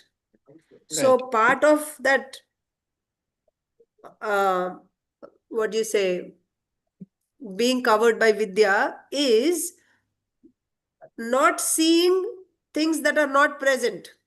You already see that I am not this body. That is also because of vidya only. It's not that, so when you are covered by vidya, because of that vidya, you will see that which is there. Pot and mat you're seeing. And also you will not see snakes and scorpions in the room, which are not present. So both are happening. Not seeing things which are not present. For example, take our example. Now I am seeing myself as body. So if I am covered by vidya, I will see myself as soul and I will also not see myself as body. Both will happen simultaneously. I don't have to first practice not seeing myself. Oh, I'm not this body, I'm not this body. I don't have to do that. When I get vidya automatically, vidya has both functions. It will show me the reality and it will also not show that which is not real. Not show meaning I will not be illusion. Like in darkness, I am seeing that which is not there. What is that? Snakes and scorpions are actually not there, but I'm seeing those things in darkness. But when the light is on, I don't see things which are not real, which are not existing. Similarly, when I am covered by vidya, or when my avidya is replaced by vidya, when the light is on, when my avidya is replaced by vidya, I see myself as soul, and also I don't see myself as the body. Is that is vidya a permanent change in living entity's constitutional vision? Like, is that change from avidya to vidya Yes. permanent, or we can reverse back? No. No reverse back unless he commits an offense. Yes. Okay. That's the fall down of. So this is, remember, this is the Jnana Marga, Jnana Yoga. This is not for the devotees. Uh-huh. This terminology also, Vidya terminology, that is in the Jnana Yoga. It is not in Bhakti Yoga. So we don't see that in Bhagavatam. We are, Vidya. No. For Bhakti Yoga, We don't use that. But it is a path, no doubt. Even in Bhagavad Gita, we have Jnana Yoga, Bhakti Yoga. Nishkama Karma Yoga is the initial stepping stone for Jnana Yoga only. So Nishkama Karma Yoga, Jnana Yoga, that's for Jnana Yoga path. So it is an, an authentic path given by the Lord. It is there. So this vidya and avidya are the stages. Stages means everyone is, all conditioned souls are covered by avidya. That is given. Now from there, avidya is replaced by vidya. When does that happen? That happens in the Jnana Yoga. In devotees' case, we don't even talk about vidya and avidya. In the Bhakti Yoga path, we don't even talk about vidya, avidya.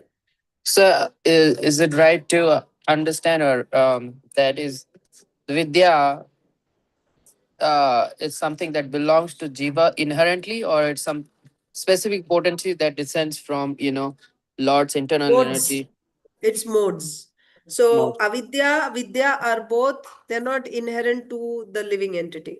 Oh, I see. Avidya, of course, Jivatma has its knowledge, Satchid Ananda Vigraha. So it has knowledge. But what is that knowledge? I am spirit soul. That knowledge is there inherently in the living entity. But it's not that it has vidya, the component of. So here the thing is, this avidya and vidya are components of the external energy. External energy is Bahiranga Shakti. Bahiranga Shakti has vidya and avidya. Avidya is made of ignorance and passion. Vidya is made of goodness, because Bahiranga Shakti is nothing but those three modes only: goodness, passion, ignorance. So avidya is made of passion, ignorance. Vidya is made of goodness. When you're covered by avidya, which is passion and ignorance, you identify yourself with the body. But when this avidya, so under the influence of avidya, you are forgetting that your soul, that knowledge that I am soul, which is inherent to the living entity. That knowledge that I am spirit soul is inherent to the living entity. That knowledge is covered by the darkness of avidya. Avidya is compared to tamaḥ, darkness. Just like when you're in a dark room, you don't see even your hand. You're nothing, you don't see anything. Like that, the knowledge which is inherent to the spirit soul, that I am spirit soul, that knowledge is covered by this darkness called avidya. And this avidya is a component of external energy. Because of that, the inherent knowledge of the living entity is now covered. Then what should be done when there is darkness? You have to turn on the light. When you turn on the light, there's no more darkness. So what is that turning on the light? That is doing Nishkam Karma Yoga. By Nishkam Karma Yoga, this avidya, you turn on the light of vidya. That means passion and ignorance are brought down and goodness is increased. So when you're in goodness, the nature of goodness is, it is light. So just like in light, you see things as they are. When goodness increases, the natural inherent quality of the living entity, that the knowledge of the living entity, because earlier it was like a darkness which covered the real knowledge of the living entity. That darkness is lifted. It is removed by turning on the light. What is that light? This mode of goodness, vidya. So as soon as the sun comes, there's no more darkness. So that light is what? Mode of goodness. So because of that light, now the spirit soul is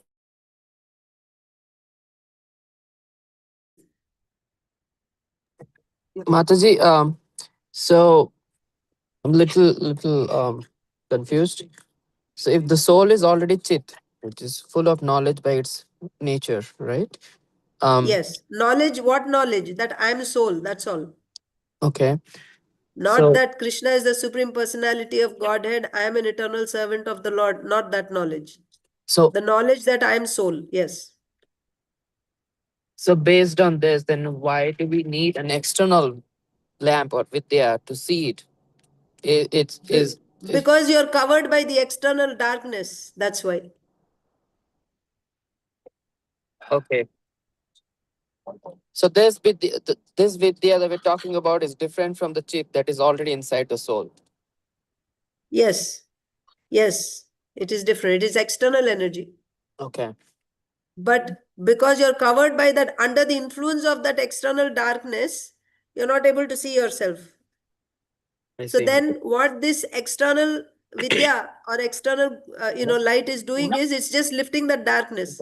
When that darkness is removed, now you're able to see what is already there in you. Okay. So, and once that becomes a realized knowledge, it means like you're actually seeing the part of the soul. Like after. Yeah. Okay. So that is realization. So vidya means realization only, not theoretical. Theoretically, now even I'm explaining, we are all understanding theoretically, but this is just, it's not realization yet. Realization means experiencing it. Actually experiencing. Huh? Okay. So I have. I'm still trying to process. So. This is something we have to acquire from outside. If the soul is already chit, by its very constitution. So why is scenario 2 described as object is present and it is seen, as if the knowledge is something we have to acquire from the outside? So the function of this external energy is when the object is present, it is seen by the potency of this external energy. So this external energy is, in other words, acting like light and darkness. You see, the object is already there. But because of this external darkness, I'm not able to see that which is there. And when that external darkness is lifted by external light, or just that, because of that light, that darkness is lifted. When the darkness is lifted, the object which is already there, now I'm able to see. So it's not that that knowledge is given. Object is already there. But because of the influence of this external darkness, I'm not able to see the object which is there. And also I'm seeing that which is not there. So by this light or vidya, now that darkness is lifted. So when the darkness is lifted, the object which is there, I'm able to see as it is. And also whatever imaginative objects that I was seeing which were not there, I don't see them anymore. So in other words, the object, what is the object? I'm spirit soul. That's reality. So earlier, because of the influence of avidya, I was not able to see that I'm spirit soul, which is reality. It's there. But I'm not able to see that. I'm not able to experience, realize that I'm spirit soul. Why? Because of this darkness, external energies, component avidya. Because of this darkness, the object, what is the object? I'm spirit soul. I'm not able to experience. But this darkness is lifted. How? By vidya.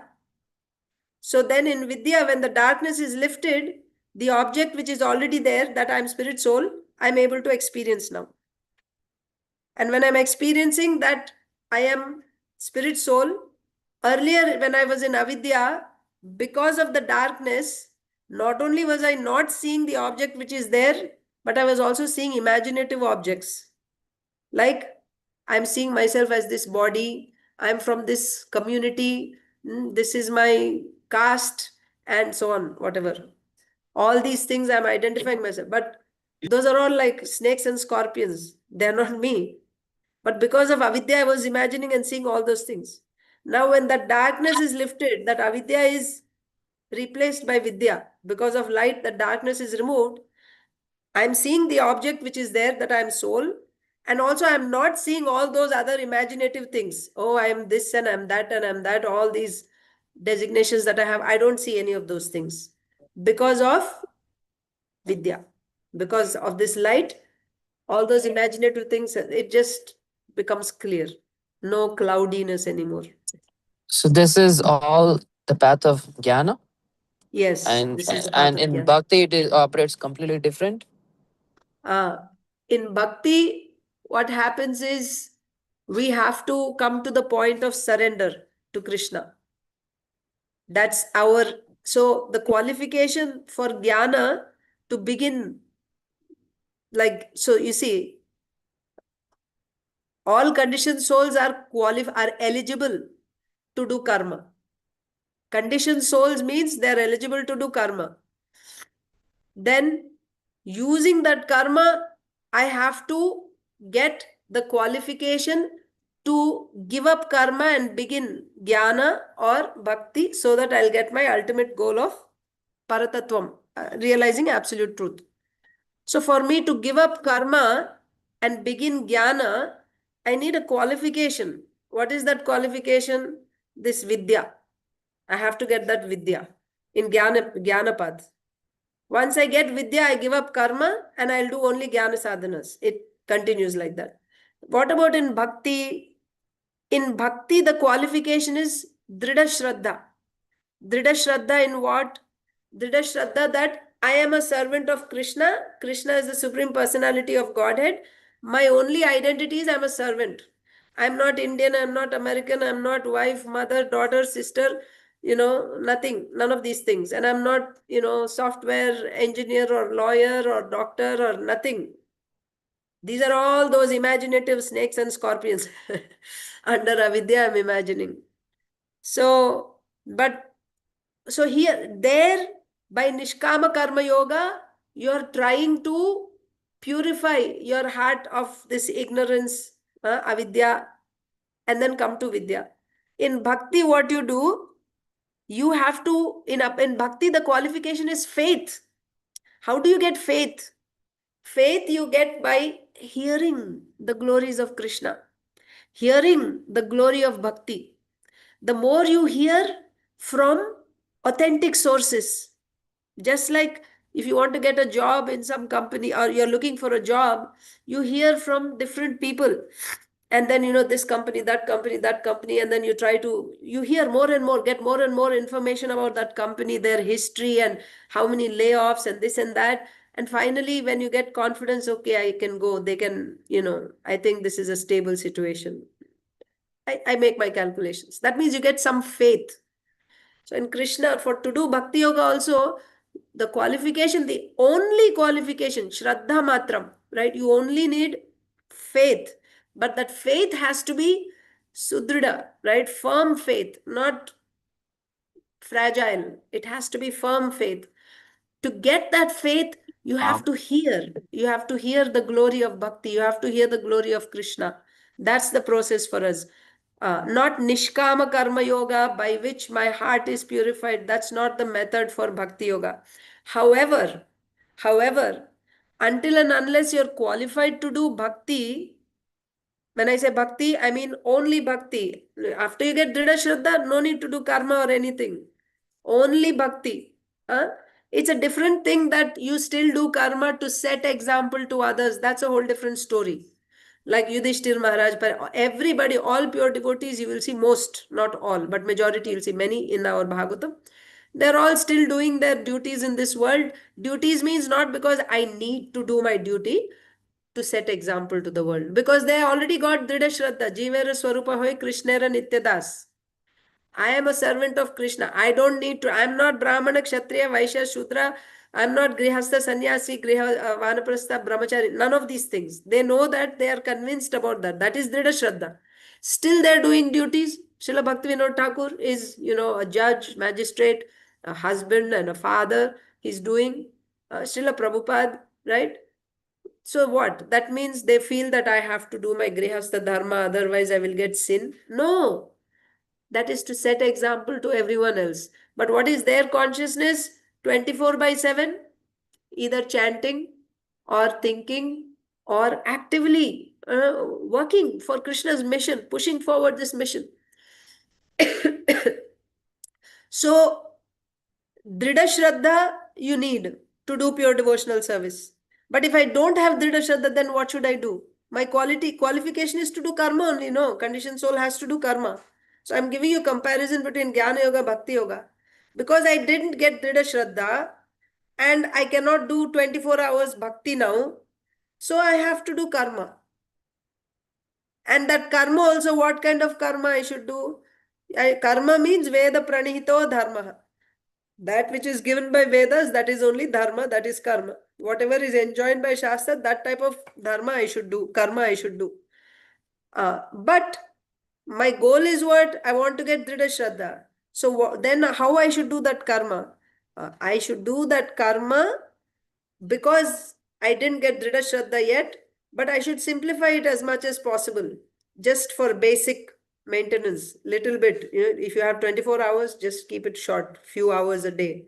But my endeavor should be to get that Dhrida Shraddha, so spend more and more time in hearing the glories of Krishna, the glories of Bhakti from Bhagavatam, from Bhagavad Gita. Keep hearing. And also parallelly, as much as your Shraddha develops, that much you will be doing bhajan. So your hearing is also bhajan only, by the way. You are hearing Bhagavatam, Bhagavad Gita. The more you are hearing, that is actually showing how your Shraddha is growing. Because the more time you spend in hearing and chanting, that means that much Shraddha you're growing. That's why you're spending that time in direct devotional service. So that is a given, right? You can just notice how it's going. So we will be doing our karma because we don't have qualification to do 24-hour devotional service. But because our goal is to love Krishna ultimately, right? So even that karma that I do it simply so that I can survive. And with this body, I want to render devotional service. Labho jiveta yavata. Whatever work I do, that return is used only to progress in spiritual life, not for anything else. Not for improving my material standard or for my grandchildren or for my future or for this, that, none of these things. Whatever work I do in this world, that work, that energy that I spend in working, that work also I will do only to help in realizing the absolute truth. Labho jiveta yavata, not for any other purpose. This is the consciousness of a devotee. And so then whatever result he gets, everything he offers to Krishna, like at home or in the temple, wherever, right? Everything, whatever you earn, whatever you buy, you offer it to Krishna and accept as Krishna's remnants. So this is called Daiva Varnashrama system, where your work is also according to the injunctions in Shastra, right? Brahmana, Kshatriya, Vaishya, Shudra, Grihastha, Vanaprastha, Sannyasi, Brahmachari, like that, and Stri Dharma. And why you're following that Dharma? You're following that Dharma so that your goal is to become a pure devotee, to develop your Shraddha one day and then begin pure devotional service, surrender to Krishna. With that aim, you do your Dharma, not for material results, not to get more income, and with that income, I will expand my empire, not at all with that aim. So then, samsiddhir haritoshanam. What is the perfection of your work? Whatever work you're doing, the Lord has to be pleased by that. That is the perfection of your work, right? So that means with that work, whatever you earn or that work itself also, you are offering it all to the Lord with love. Then your work is also helping you in progressing in bhakti. That work itself, right? Actually, work is material, right? Karma. But when you do that to please Krishna, and why you're doing that to please Krishna, now don't compare this to pure devotional service. Working and offering it to the Lord for his pleasure, that is not pure devotional service. Why? Because pure devotional service means you have to work on the platform of soul. Soul's position is Jivera Swarupahi Krishnera Nityadas. Then A dasa, what is his relation with the Lord? He will do direct devotional service. Shravanam, Kirtanam, Vishnu Smaranam. That's all he will do. He will not feel any dependence. I have to do work. I have a family. I have to maintain. If I'm feeling like that, means I still have Shraddha in these things. That means my Shraddha is not 100% in bhakti yet. That's all. That's what it means.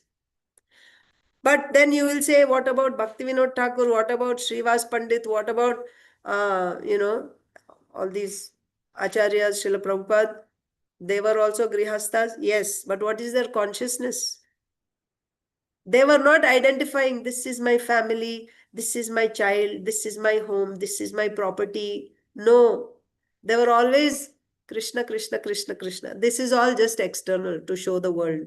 Now, if that is my consciousness, your consciousness, then fine, you are already pure devotee. Not because of having a family and doing a job and then doing that and offering to the Lord, you're a pure devotee. Not because of that. Because you're constantly either thinking or chanting or doing service to Krishna directly, because of that you're a pure devotee.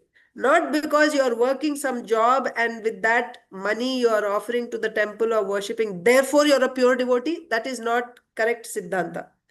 That is called mixed devotional service. That is Daiva Varnashrama. That is why Daiva Varnashrama is the stepping stone. When we don't have qualification yet to do pure devotional service, then that's that period. So that's the stage where you're there earning that qualification to begin pure devotional service. Until you get that, so most of the society, devotee society, and Mataji, here today.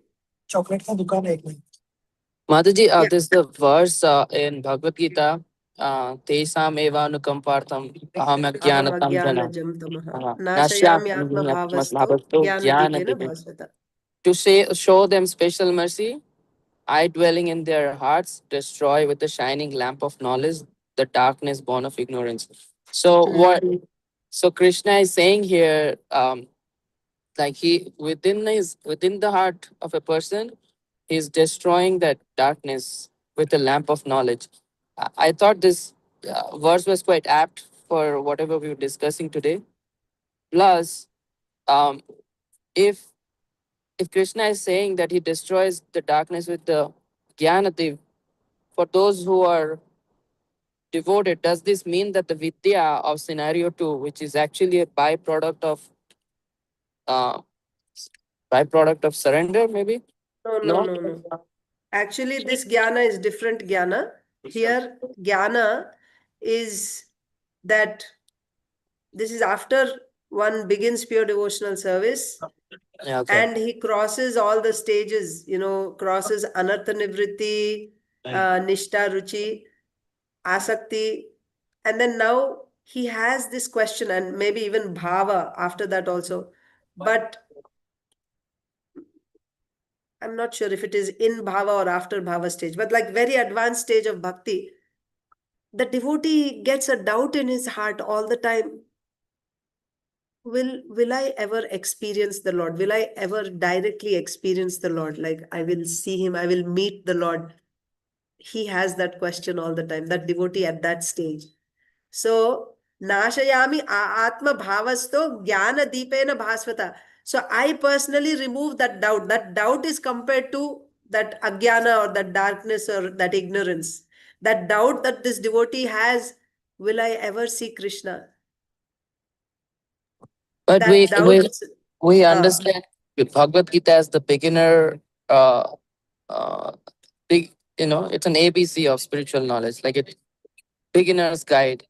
It has But everything. It has everything, Prabhuji. It has from the beginning, ABC, it has up to the highest also. So how to see Bhagavad Gita? That is why you have to see it. Mahajano jena gatasya pantaha. So the path which is given to us by the acharyas, we have to see Bhagavad Gita. So this is the commentary of Srila Vishwanath Chakravarti Thakur. Mhm. Yeah, it's a nice discussion, Mataji. Thank you so much. Really Thank appreciate it. you. You always have questions and you make the class more interesting by discussions. Thank you.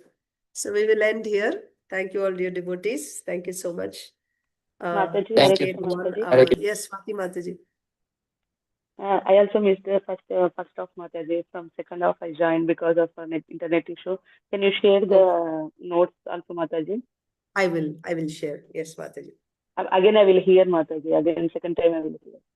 Okay, sure. Okay. Mataji, one more So- thing. What will happen exactly? What will happen in Antakarana Shuddhi, Mataji? So in Gnana Marga, what exactly will happen in that practical? Yeah, practically what will happen is, you see, avidya is made of ignorance and passion. So antakarna shuddhi means passion and ignorance will be removed. And instead of passion and ignorance, now the soul will be covered by the mode of goodness. So that mode of goodness is called vidya. So antakarna shuddhi means passion, ignorance are replaced by goodness. So passion, ignorance are compared to darkness, and goodness is compared to light. So the darkness which is causing, because of which I'm not seeing myself as soul, right? That is replaced. That darkness is now removed by the light of goodness.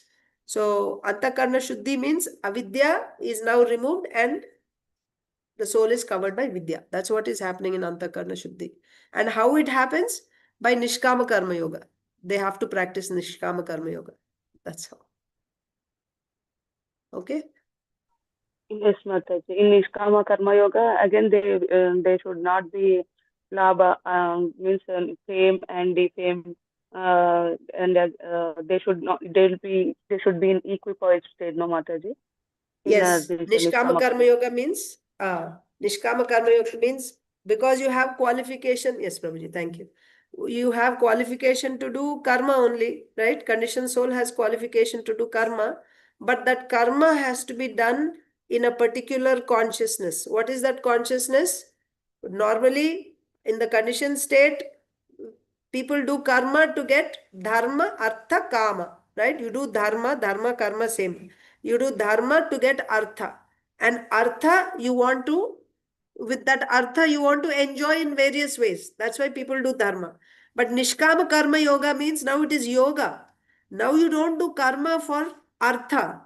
You should do karma without expectation of fruit. This is nishkama karma yoga. You do your dharma or your karma, you do, but not because by doing this, I will get this result, this result, this result. No. You don't expect any result by doing karma, but because now I'm only qualified to do karma, I keep doing my karma. And also, I should not stop at any time because, oh, today I'm feeling sick, or, I don't feel like doing this, or something else happened. No, sometimes it's pleasing, sometimes it's displeasing, but this is my duty. Like that, you have to do it. Tolerating pains and pleasures. For example, you take Stri Dharma, right? So sometimes you feel good, sometimes you don't feel good, sometimes you have problems at home, maybe with in-laws or whatever, neighbors and this and that. It doesn't matter. You have to keep doing your Dharma. Sometimes you're appreciated, sometimes you're criticized, whatever. You have to keep doing your Dharma like that. So pains or pleasures, you don't give up your Dharma. You have to do your Dharma. First point is, you do Dharma not for the result. Second point is, while doing dharma, whether you get pains or pleasures, you don't stop. You have to keep doing. And the third one is, after you get the result, even if you don't expect, when you do your karma, result will come. The result that comes, you don't take. You don't expect in the first place. And when it comes anyway, still you don't take it. You offer it all to the Lord. You offer it all to the Lord. This is called Nishkama Karma Yoga. So in this consciousness, when one persistently does his karma, then he will get that purification of heart. You know why? Because when there is pains and pleasures, and in spite of pains and pleasures, you're able to push it forward. That means what? That means my body, whether it is my mind or my body, is not able to do. It's feeling pain. But in spite of the body saying no, my mind saying no, still I'm able to do. That gives me the realization, oh, I am not this body. You understand? So even though there is pains, still I'm pushing forward. That will give me the realization I'm not this body. I'm a spirit soul. I'm beyond this body. Like that. Of course, it's not easy at all. But it is a practice that one has to practice to get antakarna shuddhi. So tolerating pains and pleasures, not doing for the result. And when the result comes also, offer it all to the Lord. Then you get that antakarna. And what is the realization in antakarna shuddhi? I'm not this body. I'm spirit soul. Like that. What, Mataji? Sometimes Mataji. agitations Yes, Mataji. cause bewilderment from bhakti. Yes. Sometimes agitations cause bewilderment. That's also there. So when you do bhakti, so you're saying, Mataji, you're saying that because of the disturbances, your bhakti is disturbed, right? Your steady performance of bhakti is disturbed. That's what you're saying? Because of the agitations or disturbances, circumstances, your bhakti. Yes, correct. So, yeah. So that's why, Mataji, if you have Shraddha, depending on how much Shraddha you have, in spite of onslaughts, right, opposing elements, you'll be able to move forward. That's the test of faith. That's the test of faith. In spite of all, because again, this realization is there here also.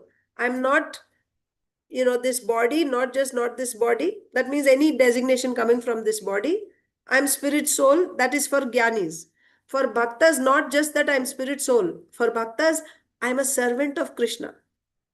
So that means whatever obstacles I may get on the bodily level or even on the soul level, it doesn't matter. On the soul level, what obstacles can you get? I don't know. But on the bodily level, whatever obstacles I can get, I may get, when I get strong, firm faith, then in spite of the most difficult material situations, my faith is not wavered even for a moment. So yes, what you're saying is true. Like sometimes when you're like very, let's say, sick, seriously ill, that you're not even able to chant on your beads, let's say, for example. But a person who has firm faith, for that person, not even a moment will pass without Krishna consciousness. Even though the person is not able to chant on the beads, the person, even if the person is in, coma or something, his consciousness is always there with Krishna. Not for a moment will he be out of touch with Krishna. That is the sign of firm faith, or at least that endeavor will be there. Physically, even if I'm not chanting, my mind will be always constantly endeavoring. So you see, but I'm getting disturbed, right? But my situation is that is not happening. And I just get distracted by, oh, there's a war going on. I wonder what will happen and what happened today and what is the next thing that happened. If I'm just worrying about all these things, means what? I don't have that faith. Simple. That's what it means. It means I don't have that faith. Then what should I do? Then I should do that which will improve my faith. What will improve my faith? I have to hear glories of Krishna. This also, hearing glories of Krishna, it's not happening naturally for me. It's not like I have a great taste every day. Oh, I'm looking forward to, let me sit and hear Bhagavad Gita. Let me read Bhagavad Gita. Let me read Bhagavatam. What else is Krishna saying? What else is, Sukadev Goswami saying? Oh, how, what, like, I am not so eager and enthusiastic to read and hear from Bhagavatam, let us say. Then what should I do? I should still push myself to do that, whether I feel like doing it or not. Just like you can say that Nishkama Karma Yogi, right? Regardless of what he feels like, pains or pleasures, it doesn't matter. He pushes himself. Like that, whether some days I'm feeling very good, some days I'm not feeling so good, but regardless of how I'm feeling, I must that's why Srila Prabhupada gave us a standard. Because if you don't give a standard, what will happen? And he gave a minimum standard so that everybody will do it. Everyone has to do it, regardless of, that is minimum. That is minimum. Because if there is no minimum standard of 16 rounds, Srila Prabhupada said 16 rounds of the Hare Krishna mantra, if that minimum is not given, some days I'll chant 64 rounds. Very nice. And the next day, I'm so tired after my Nirjala Ekadasi and chanting 64 rounds. I'll sleep today. No rounds on Dwadasi. That's not good. One day so much, next day nothing, because I don't feel like. But if you have a standard, minimum standard, yes. So minimum standard if we have, then everyone has to do that. You see? But that is minimum. It's not that you have to stop there. Minimum, everyone has to do. So that's why reading, hearing also, you set a standard, this much. So sometimes I feel good, sometimes I don't feel good, but this much I have to do. I have to do. And I push myself. Push myself means what? That means I have to adjust my other activities in my day that I do, right? Simplify them and make this a priority. Make this a priority over other activities. If I read 1 hour a day, that 1 hour is only for that. No matter whatever else happens, everything else after this, like that. That shows that I'm actually making this a priority. Then my Shraddha will become stronger. How will I know whether my Shraddha is becoming strong or not? It will reflect in my surrender to Krishna, really. The more I will just depend on Krishna for everything, surrendering to Krishna. And I'm not worrying about the future or, the relatives and friends and family and this and that. And I'm just depending on Krishna, right? Surrendering to Krishna. And naturally, that also means surrender means my time will be spent more and more in direct devotional activities, right? Worshipping Krishna, chanting Krishna's names, hearing Krishna's glories. I'll spend more and more time in this. That is a indicator of how my Shraddha is developing. Okay. I think we'll end here. It's way over time. Thank you all so much. And also, it was a heavy, I think, philosophical class. So devotees will have to go back and hear again so that they'll be prepared for tomorrow's class. Thank you all so much. Grantaraj Srimad Bhagavatam ki jai. Srila Prabhupada ki jai. Samaveta Gaur Bhaktavrind ki jai. Vancha kalpatarubhyascha kripa sindhubhyeva cha patitanam pavanebhyo vaishnavebhyo namo namaha. Ananta koti vaishnava. Thank you very much. Thank you very much, Mataji. Hare Krishna. Hare Krishna. Thank you. Just checking messages.